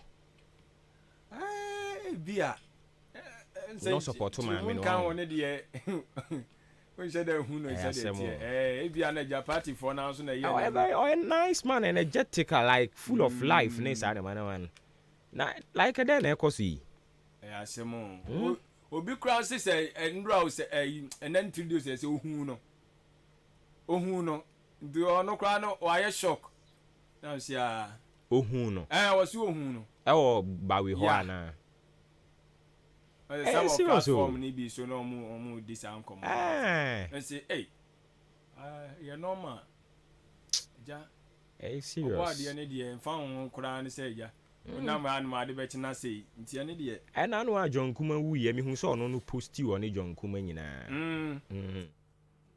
ai on ni twamfo ni bi o posti no chiro obrofo bebre bi asemo na John Kuma fi mu 7th March nyame yad mo chana ne bosome a wo fi mu bosom so chana 7th May and John Kuma so fi mu 7th na yam ze brokra o yatra April kra 2 months mu na okay sisi ei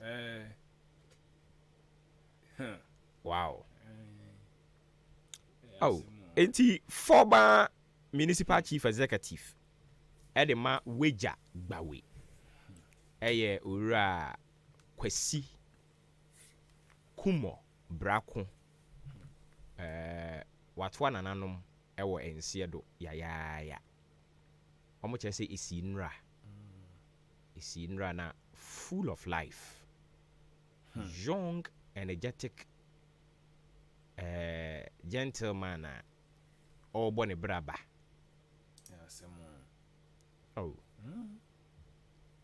yes we in the said ya any day what is why the pressure kun ye you ko fie so anan no ho adwendwen na ekofa yare ba ye betima ka ho bon say na mega say ya say wo ya ade obi ama wo bibi a wo ye na nipa kro no agye afiri wo nsem ono a wanka de kra wa ye wanka hwe so ebema wa dwendwene adem ye dan na osan hwe wa utimu se woni bone no ye baako osan hwe bi a wo contributions bi a wo so wa ye ana e bi a wa firi niema bi ase anka o pesen ka wo de kwa wie ye na ye bubu din a etimi ka se o papa yi maami nia ono so ne breso ba be ye ni na wa antikita mi anti jami efie no a wo kɔ no so ya ankyere mu ankyere eno an se ye yi wadi about the whole lot ya ansa krampo kra amfa ekwan papa so o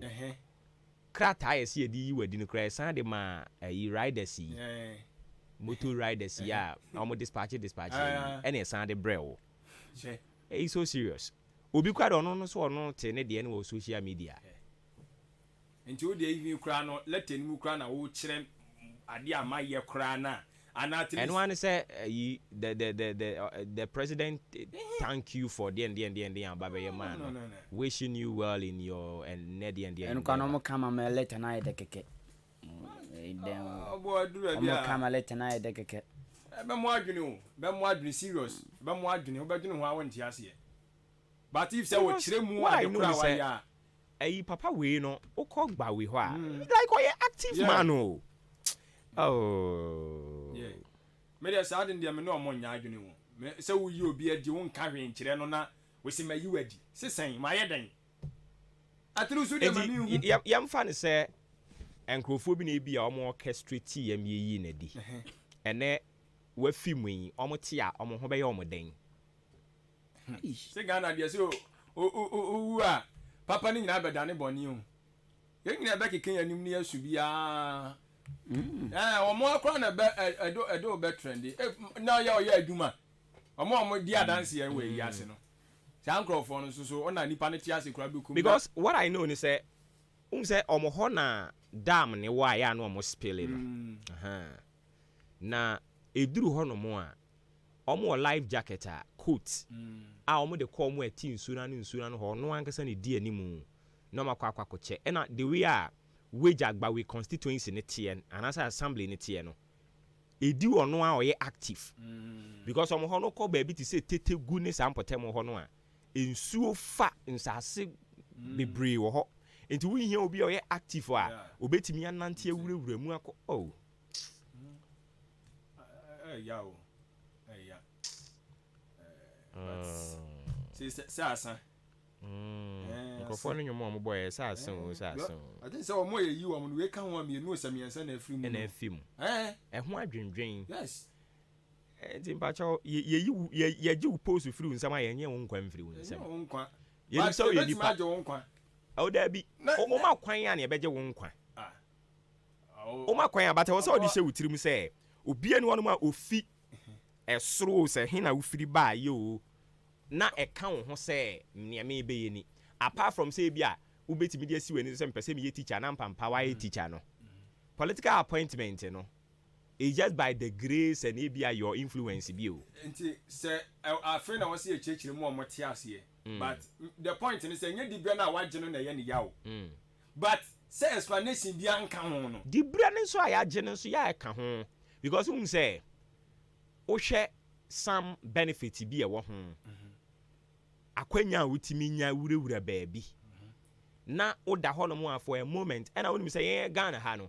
Ye mu bebre no Yesum office. Yensum nipa. So I say, I'm calling you His Excellency because you occupy the office of His Excellency. Ufri one more and one no. It got to a time where you're Mahama.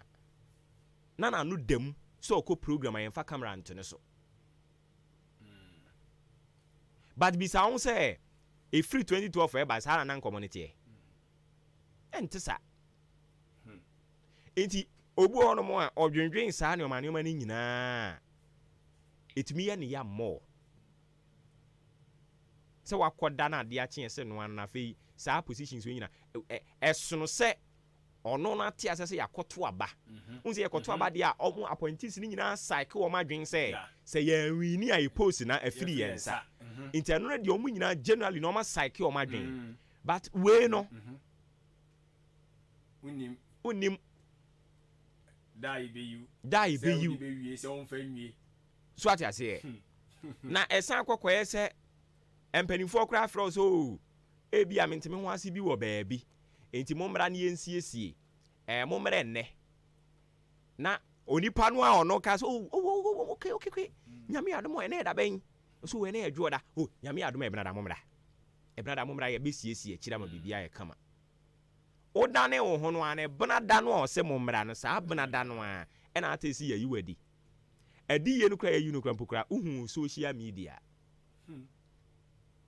asemo opani no ono ne yes o mommra ye besiesie ma asumdua ba no wono so atenani ayira kra so oni mo hwe so oni me ne eko ko ba se ya na ya were ho sem ejagbo ati eduru ba bi se ya ba se ya besre wom wo nkwa na wade nyina yeah sure yeah ayi NPP for the okasa de ma omo campaign team yi I'm friend saying miracles Dennis Abuaje na oye MC ewo Abuakwa me say Abuakwa Akuapem North ayi krom ho ba bi asame awu ko no ahonra no oye ayi o no ye MC ono nso so saa nsem keka ono kwa na na do first time we anwie mpo ene agi ni post free ni nsem but wa hu ni nyame aye ene MMDC fu ni nyina san be hye na se into won kwa o wade nyina ene ne waje ayi kura post we free ni nsem yi Richard hwan ahia agba you say on dia wa yiram kwa ya agi ni post na free ni nsem enra me sa dwe be simite na me say so now sa communication director of the party na wa wi na adwuma ona na ado na bai ona na ado be na so nyo na ado the appointment ni man onyo na ado na bai okasa de man na ado party sisi ya ba we mia party ni zani ani secretary ni mu nyina se o mu nyina so obeti o mu ni edin ya so wetumi akasa sa che ma ni edin ono so kasa odi za wani nya de dia ye gwagu so se ba bi e duro no ba bi e MPP na duro no anasa aban na duro no so o he na appointee bi be kasa say mo chances ya onso ba bontia be keka bi a kire because be bi ade na duro na ni ayenyan sa wo jeje nkofo di bre from sem sa Is ya Yagban on the Dibia na kwahin. Ahiagbana. Oh, bra. They say ya on na o come office wa, mo party office wa. E yo be fa. No we can say. O say. I can say. I didn't want ma. Ya wo party communicator ho. Ya mo no anya adwuma ye. Say esun obi ane ne style. Oh. Say NDC for de ne de ono ane san kasa de ma campaign no. But we no omo wo Bawumia campaign team. Kasamafo. And omo party communications team director was then day. So and ye nyina ya botai ne ye baako. Isi ya botai ne ye different dia. And ye separating, but here be the case ya ye nyina ya botai ne ye baako. Enti sisan ye do we sana na say u chamfo nyini bio. Sadan. So won krofo bi aba no be ye adwuma. Ye ne party ne ye wo mu no, wo hwe e ba wo mfi yen. Ana de me kan me nya adwen. Egusu aye hwese ye no be ya adwen ya. Was so go for me team ni ade so ye party ni mu ne ye wo. Ye nyina ye koma party no. Ba nyame anim no kure nie. Nyame anim no kure nie. Adwuma no na esosen ahiagba. Ena hu se ono no ontumi express ne ho bebre wotwi no. Enya se wonti o. Ahiagba timi ka twi. But the way miracles no. Oye very very fluent. Na otumi control so ade ni mu ye ka. Hu se sami jamfi sei. Wa bin. Sami jamfi eye brofo eye twi o. Na no ate o te se kojo opon kroma. Upon Croma so brofo twi na no ate. Into the question is obo time I did the brand man no miracles no ni wo. No wo ho.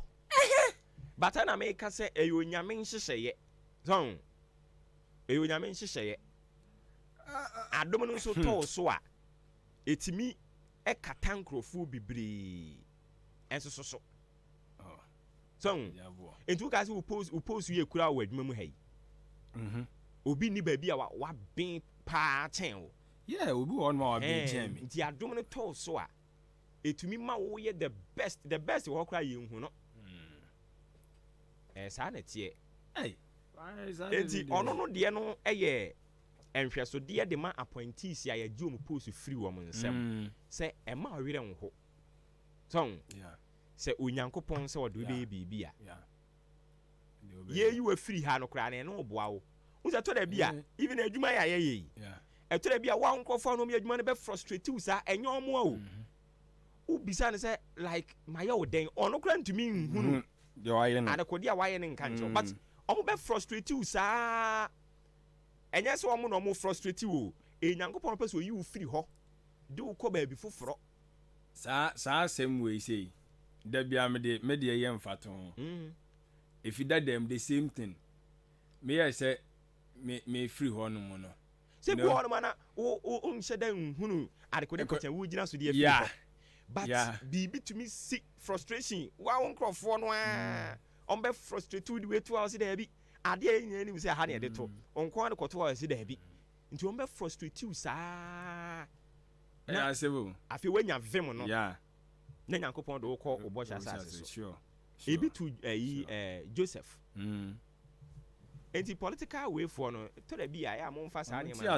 e fa nhye mu kran ka nipa appointment kra de obi na de ma obetimi age obetimi age enti always you know I was so cycle wadwe ade ba ko ewo mu so ni say obo say cause say ya mabi mu so abamu bu ebi ni say ya o mabi mu dibra o monje no so ahu because ono so be dwene ho nti ne me nkwaje kra na ebi akoduru ba ebi a ya be kase abeje nti me problem nya ya ba ko pe o obo dibra na wo dia fi nipa ni nsem ni de maybe o ya we so betima age eno de wo ho but at least fa kwa mpa so na je free yes say de be ya foforo so nsem sania asa woni me nsre da yeah woni me twe manso wahu opani so de so opani due matemante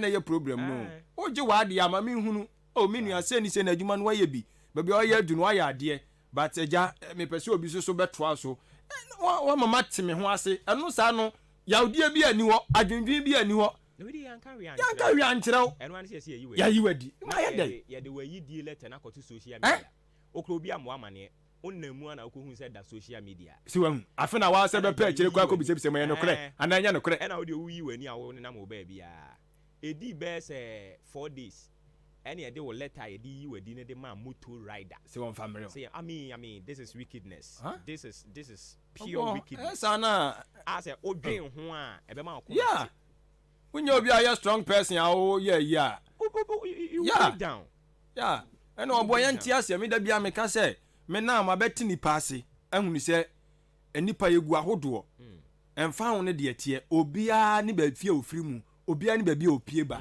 so ti ase and it is not easy say obetimi akopy obi it's not easy say bi obi wonum a onwo obi onum sa no pese wo gyae a onhu bra wo bre yes enye easy obi o addicted to be bia si wa hu o gyae a obre eyen kakra mo enti say yenya ya ante sa nneoma na se a be hadwene nye obi ana bia wotimi taking easy sa si wa hu ti sa nipa we no wa hwa wo be ha no ebetimi ati so you obi ade mani hunu ne fom so awaye because I think say wo be for na duma no wo ko hwehwe ne record so what you say o suit yeah we but I think say the communication ya na a fake government ho at the corner point is ho no is a bit challenging because we Professor Opoku Amankwa former Director General Ghana Education Service onu say we kwan am fa so mu yi na dia it was so bad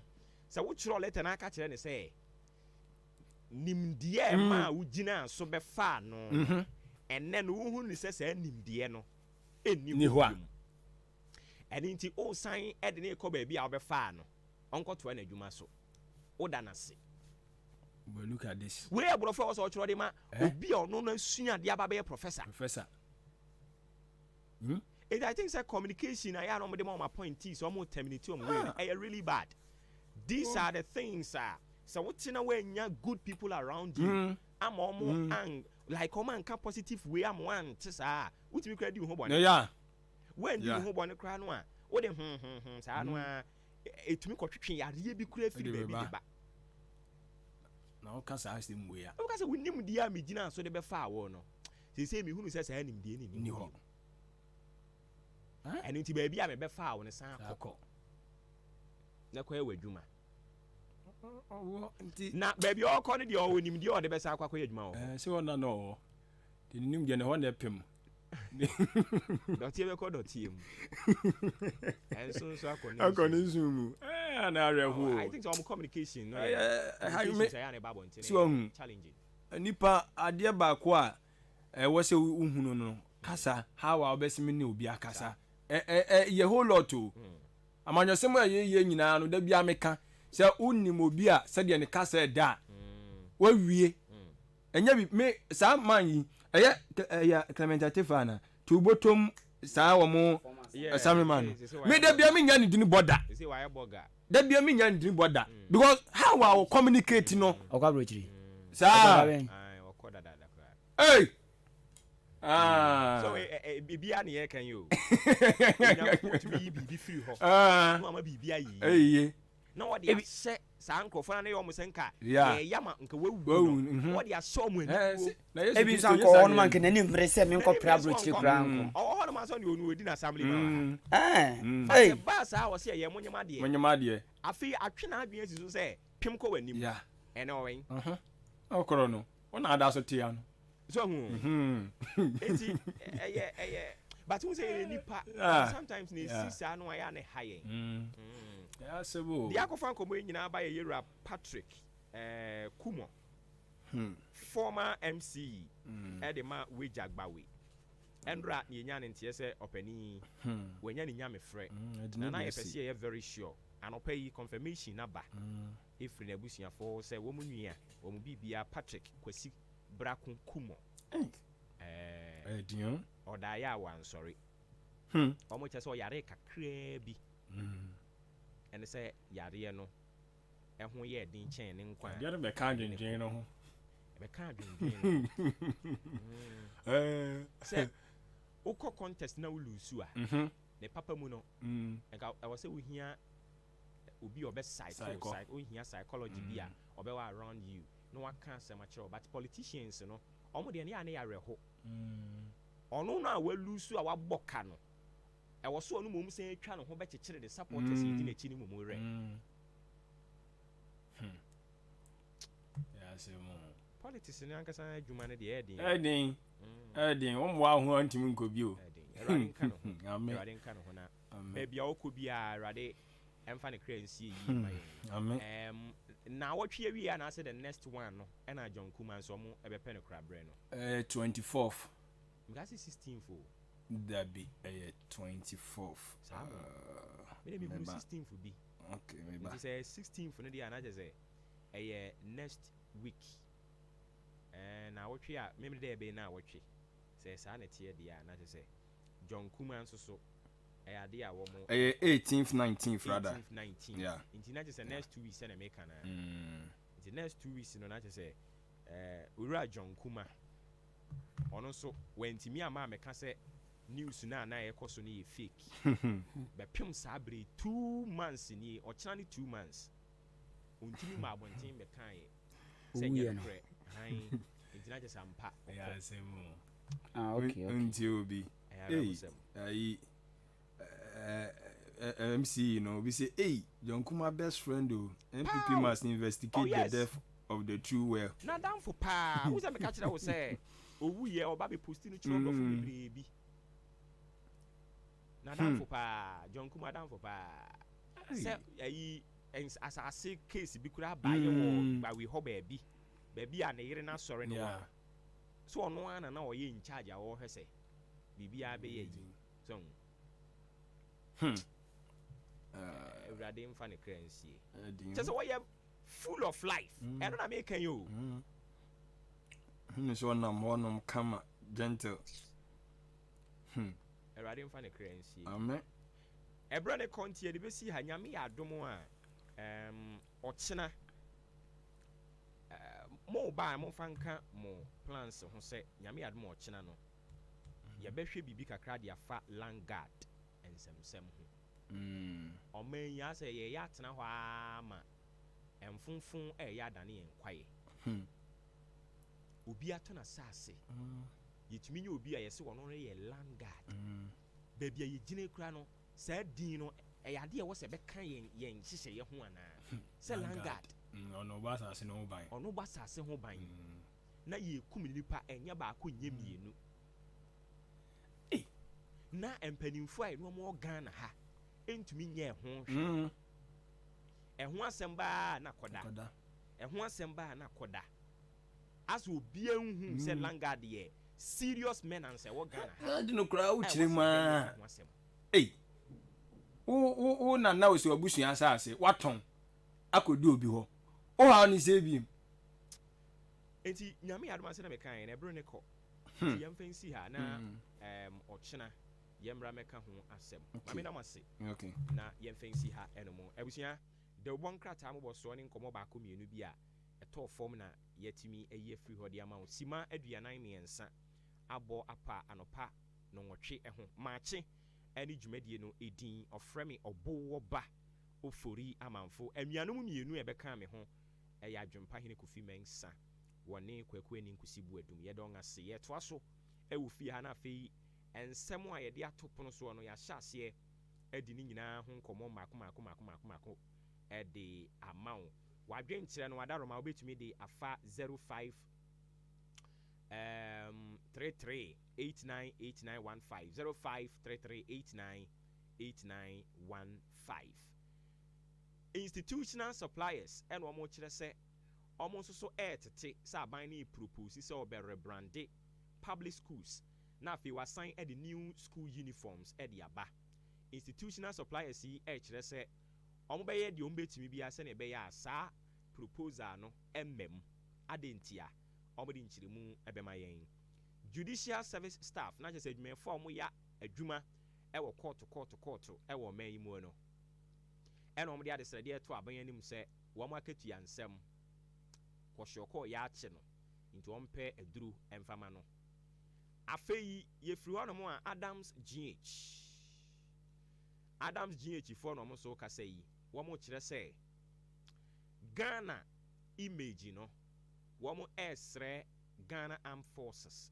say sa yen image no womo hwe so mbebo ho ban yi e de ama we no ekoko baaye enam soja ni bi a wo kire so okokoto etuo ball no ewo Millennium City eyana se uni mpotem ho pa no ampacho Millennium City no enye kasoa fo kire se mo sai wo mudin Millennium City se watena ho pen a eho ne nka kasoa ho eho no eka gomuafo ensase nti firi nyenya no kakraba ene sa mpotem ho nyina no eho nyina ye gomua it is not part of the constituency akasoa ewom and into Millennium City eno no ewo gomua yemfa nhye etirim kasoafo se mode ese wo mudin into concerned residents wo kasoa kire se yenkyire mu ema etiefo ne Ghanaafo nte se Millennium City no enye part of kasoa na sa etututuo no koba so ho no mo no ena Adams GH omo yeku omo Ghana ha omo de omo anu atumu srafo ne so omo sre won ena anu ayete se yakwako ye osre ni bi dom ewo ashaiman se de omo koto sha ashaiman fo so na omo di wo mani no na enye enti we no na dodo no a ebo mpempen se anhwe yi a na sa asan asi eno na ye de adesre de akwa ama wo mo aye gidi yi se sa abre de asumdue bu aye nyina te ase a ye nom ano we echi no enkomo bebre no a ena ebribe mu ebehwe na empanimfo a ye no ngakasa na yatwe aba homa ne so na ye no amadi mu enkomo wadwen kire se na medical aka kire no de be fa 0533898915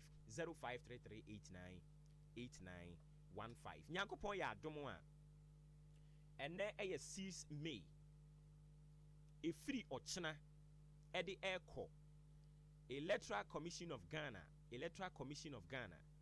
womo eye new registration edi ama omo afei no menya 18 years wo afei no enya 18 years e obi won so a ono no enya 18 years ne dadaada na so on register voters ID card on register bibda efiri ochena eko nyina no Electoral Commission for SC and country say omu bia kwanya na to ho ubia amra me register na ono so emra me part of wo mo eto aba e wo Ghana ha eno mo enti na eno so ho asem eno no ti bebiri ba na me ka na nkwa na azezan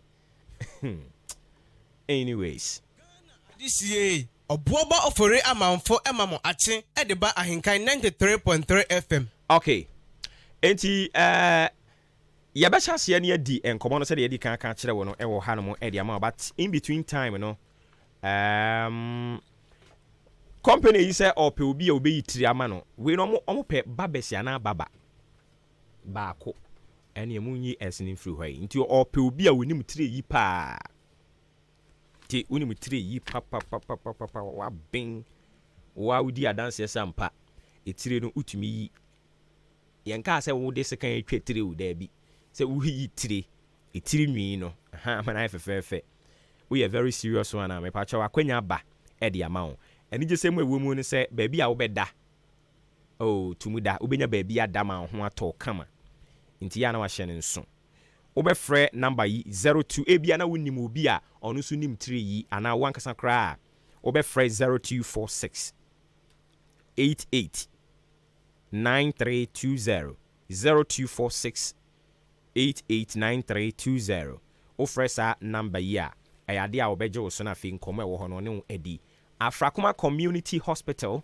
eso si enka nkyerɛ wo sɛ ye ba no ayaresa ene ho enkomodie die a onyankopɔn de tumi ahyɛ wo mo ensa a wo mu di ho dwuma pa OPD lab test no mbe ya ma theater ne ho no mo ye surgery operation bia wo so mo ye no obofa ho no mo mbe hwe no matimi aye ne kama de ma labor ward no so nie afei your children's ward e wo ho maternity wo ho ene nti awo kan wo yiri a wo de ne ba yebenya botre agena wo kama unua ba obusuani ba bia no oda roma ya na ado mo nyina de aba ne ahwe wo e de ama wo afi woni mo bi ono nso etwo etete no etwo 0597 005963 0597 005963 ɛyɛ number wobɛfrɛ ni agye wo so yɛbɛkɔ ahoma ne so na afei yɛakɔhyɛ yɛn nkɔmmɔtwetweɛ no ase yɛne owura Emmanuel Azubila Abdul Salam wɔyɛ executive secretary Edema Adams GH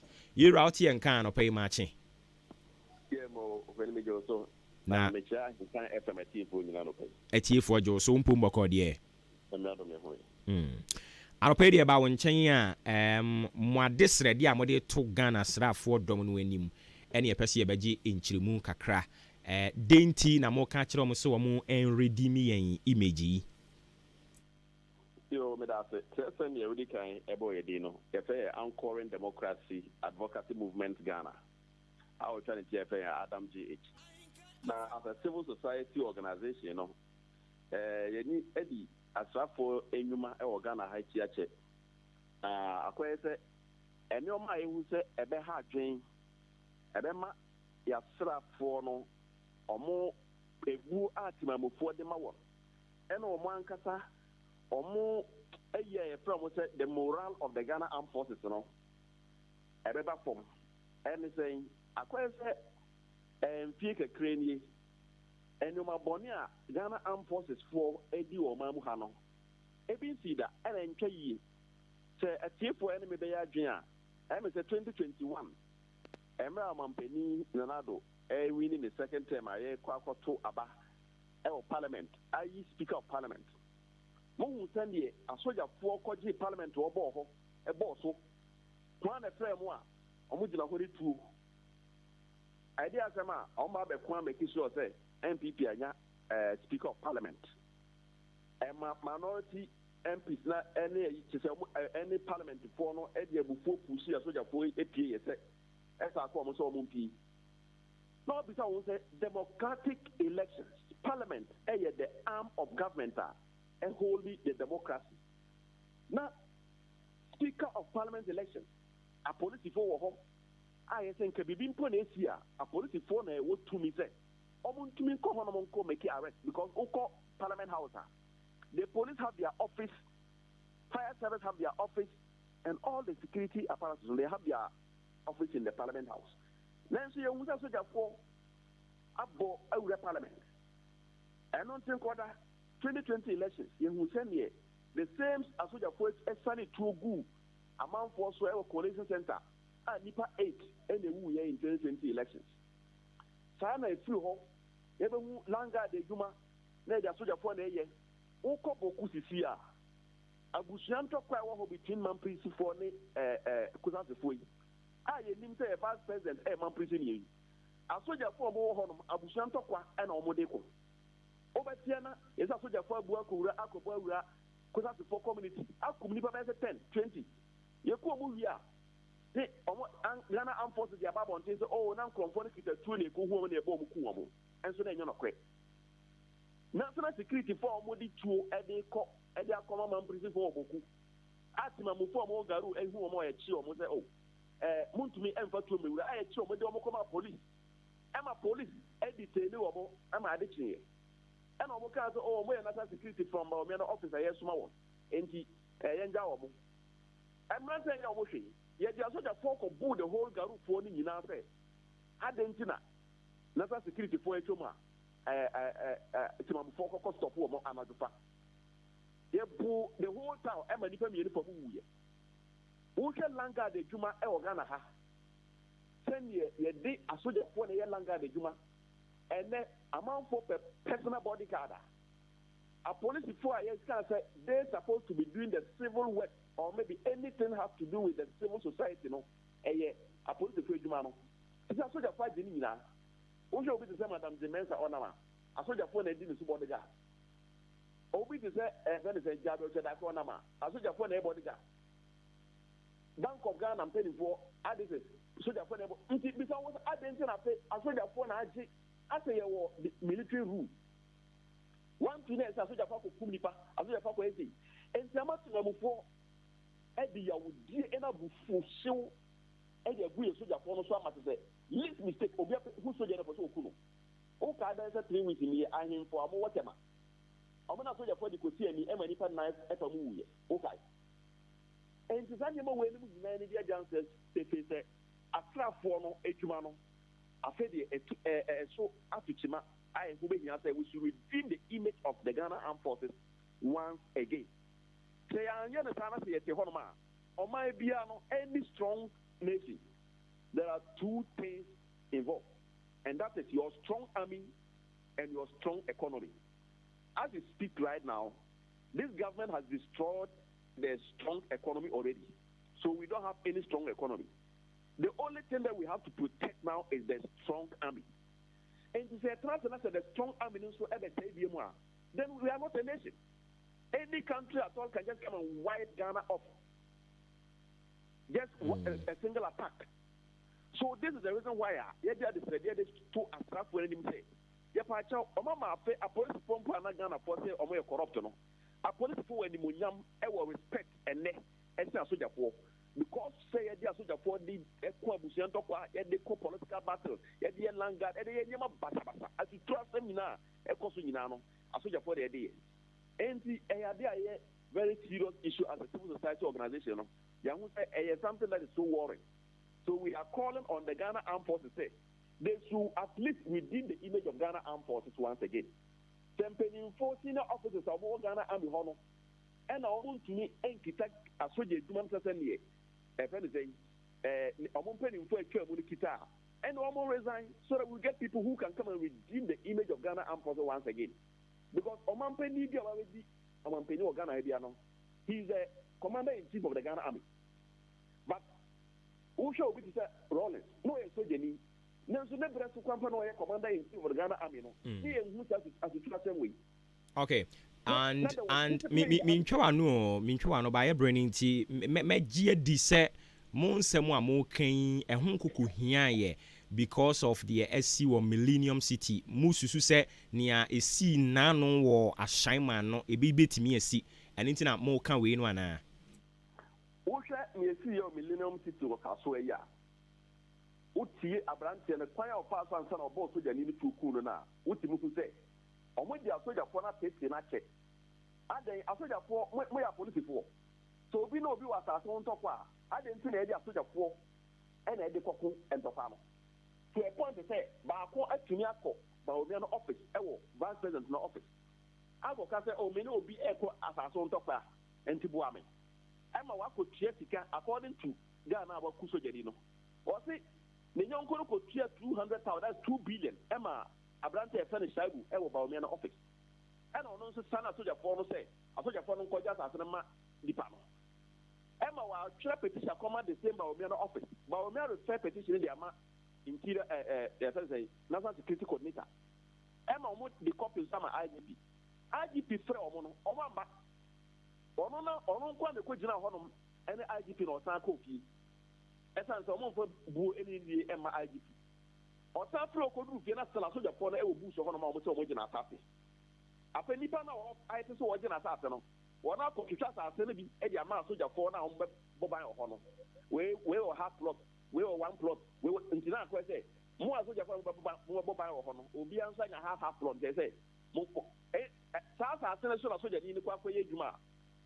Amoko stop ma e ko do to a branch dey before e to so je ni to ku no and what people say that so the form edited to amufo say ya it will get to a time that you push them to the wall o just so we did two better so je ni pa bonus aku no in fact e ni go take say the Ghana man na enye Ghana Armed Forces nko because o share the coat of arm na o man penity horma e bo president horma e say enemy to me no so je ni bia any police ni bia na bia no that coat of armor no ebono and this Saudi what's a uniform on kwadia who born to na Ghana na wabonu tu and tina say obisha uniform a yenka no or ye born kwa mpona untumi nka enye se bia na ho de na se on emom so respect coat of armor na ebona atade no ho and the Soviet match obi animpa na se wo se ni military coat of armor no the 12 shana bonakuna utumi sa after 2 anybody and sometimes o pursue obi too much that's it you obey ni honoma ni ebesi ano no I see o hwe ni eti asama so je ni o uniform am o ma bro ko chira wo no sika kunu we Asoja for say 3 and 4 etika mu ama civilian na tima twetwo abbo ba kwa kuno ebe nsiza otimi hu se mbebia ya soja for no omo kono ama timamfo no de omo ani asa ya soja for no eba san mpo na a threat am I security because other countries also asoja for their main responsibility is to protect our territorial borders. Now they left the territorial borders and all the civil exercise that the police are supposed to do, they are doing it in the civilian environment. And this is the result. The civilian will not also sit down for you to use your uniform to come and intimidate me.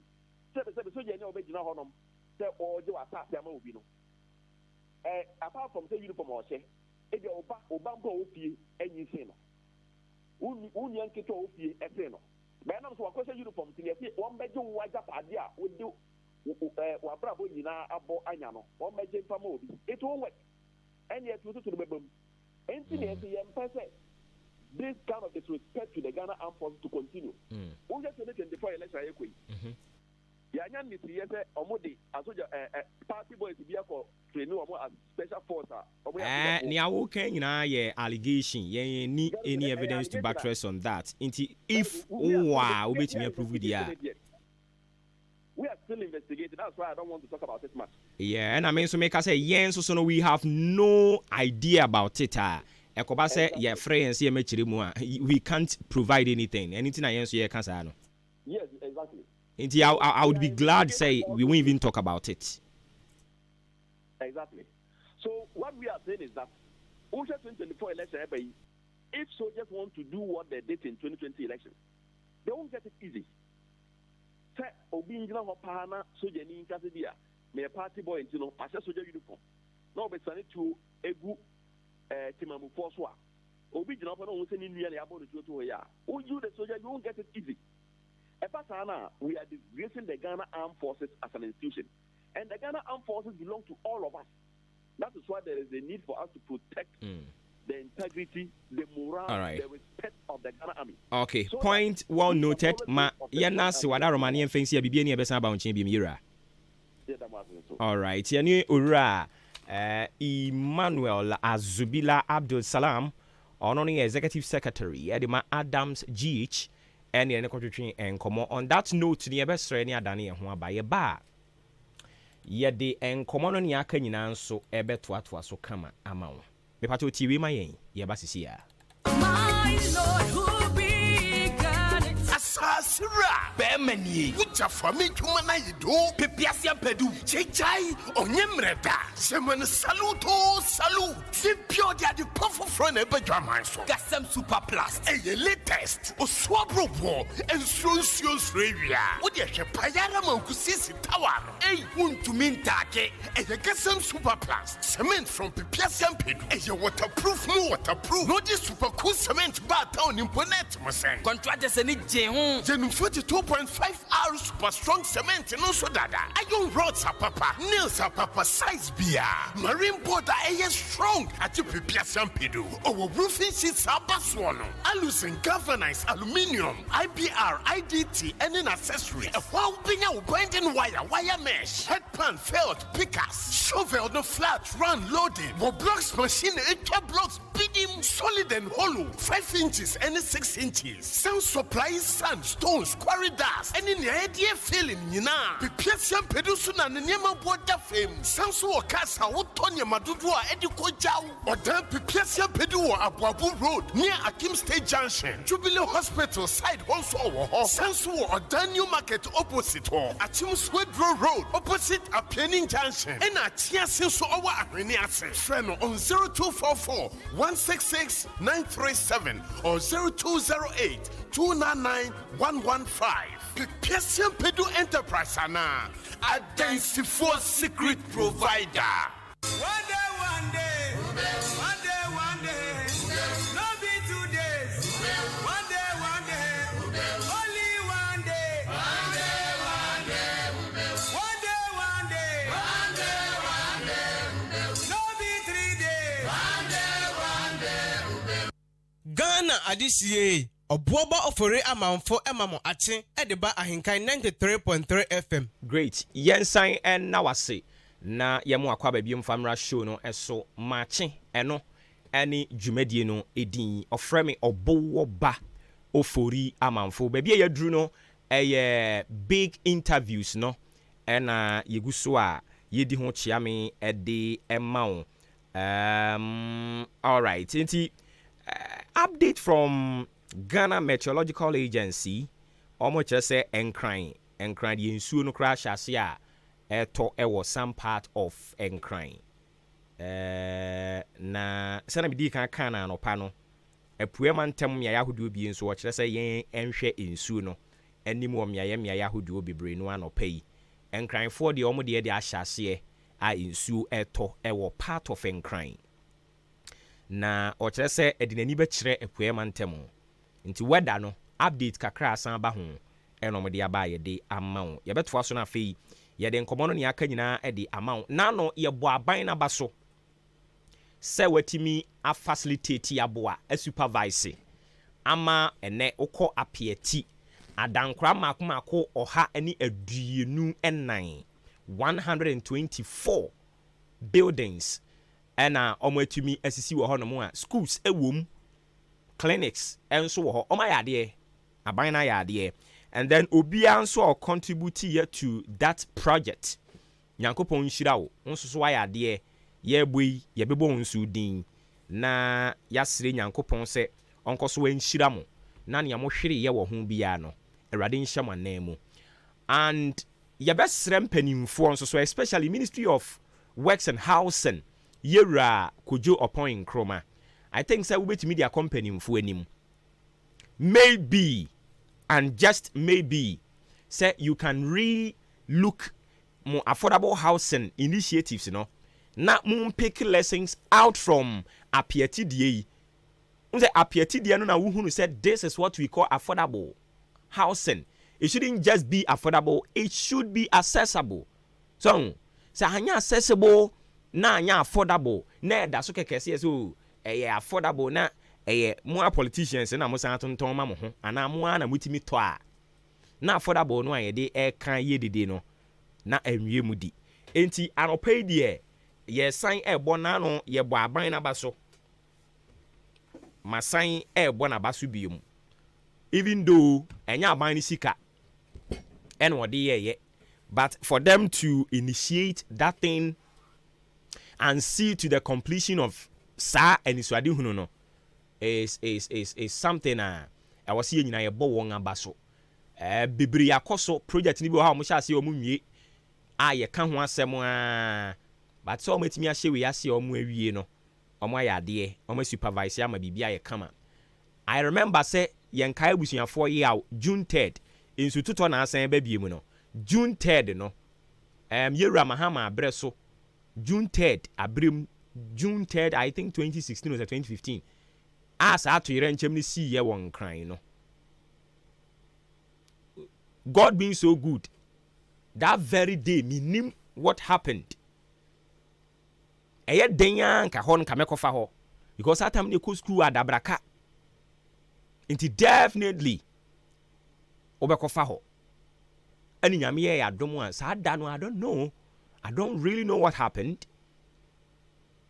ekwan na sisan ye kra na ekoko fa la pass ho baabi ene ye de titikosi mu e wo fie anka enim ni ebesi omo a omuti anye yi omo ko amane ne o hawa tisa mu no sika ye twa ye se ye mfama wo mo bepem saa bre yi ukọ hu no ko bisa bebre nu ansankan wo mo de ay ya were hosem kese a de bia ya na ye duru amanfo so ane akai saa were hosem no June 3rd na san be ene eye 6 May enkakra ye be san ebe wura June mu ye bi sampanimfo especially Works and Housing na no ye Kojo Opon Nkrumah ose adwuma poten omampani de hye ne nsa eye meyensa baako onhwe se odo river no a nsuo tobia no a na yiri afa nkrofo won kran no afie ensi mienu saglami affordable housing no onhwe se ya peni nedua gubre ena fe die twato agenda 111 eno so housing ayi e ka ho no on recess accommodation in answer so a bit to me a bem. The question is, are we truly sure? Said the Omakas on being in an na.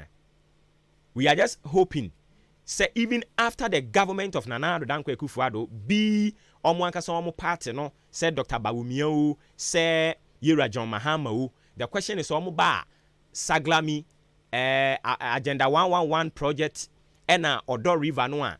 See Yebekaya. Oh, there are some things that when you are speaking to issues obiantie we are or say what to any the see will be so. But when you to see will be so no cry na walk and no cry net sesekan itwa sekan ano namono itwa. But what you see me can no cry de kyerɛ na o meaning tesuo na wo ye ho adwuma and on your friend say when you abre o ye matured.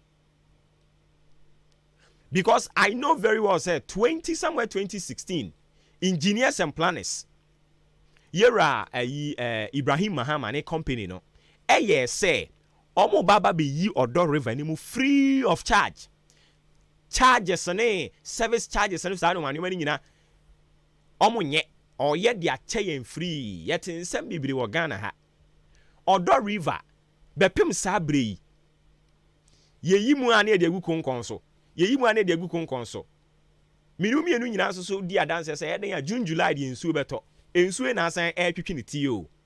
The question is Odo River ni aye den enanu aye call ho no mo se de tie anete ewu mu ane akotim ne de gu konkon ne so ewu mu ane akotim ne de gu konkon ne so omen ye kwa na ase ye ba munimu se ye be kasa nti eya anam aye de ye be kasa ne abetena ase ne akasa ne time aso ne asore ko enti ye be ni se ya de akosi da ben. Can't we be deliberate for once on our development? Said this is what we want to do. And I know NDC funds say omo the National Women's Development Bank edeba. At the end omo de be almost omo de be support to ma. What happened to Maslock? What is the brain behind Maslock, no? I mean, then me the Maslock ne de buy. Because all Maslock na yes they be support to ma no mo e bojo ne sa na ma. So if we think say the definition of it no was say ye review no near di bi beka ho a adan yenye na yem fasika enche Maslock nim na yem make sure say we are disbursing the funds to the genuine people. Say kwa say ya sound ba ku bi dia ba NBSSI na ya dan ani ya say e friend no Ghana Enterprise Agency say den. I mean, can't we resource them? Can't we give them the needed resources no? Say skills no here. Can't we give them requisite skills no be here? No more dia ye adwuma no to the benefit of all, to the admiration of all, rather than say we keep adding up institutions, Yet Ghana ha any can say Office of the Special Prosecutor no is going to be one of the institutions ya wa ye ni madwuma omoye. Into your mampani, what you have to do is say pay a critical attention to the already institutions na ewo ho no. To say yoko, to say charge. Sa institutions and they Auditor General Supreme Court amamo to mean say obi misappropriative funds move to me as a charge no. Now you have that power. I mean, now we keep adding up institutions unnecessarily. I mean, what do you want to say? And the Office of the Special Prosecutor gradually, you be rendered useless. Because Office of the Special Prosecutor, Eddie case biba say case we OCK the advice of the Attorney General. Attorney General say. And now we are main Cecilia da pa case. Attorney General advice or the ma you could say. Papa ni position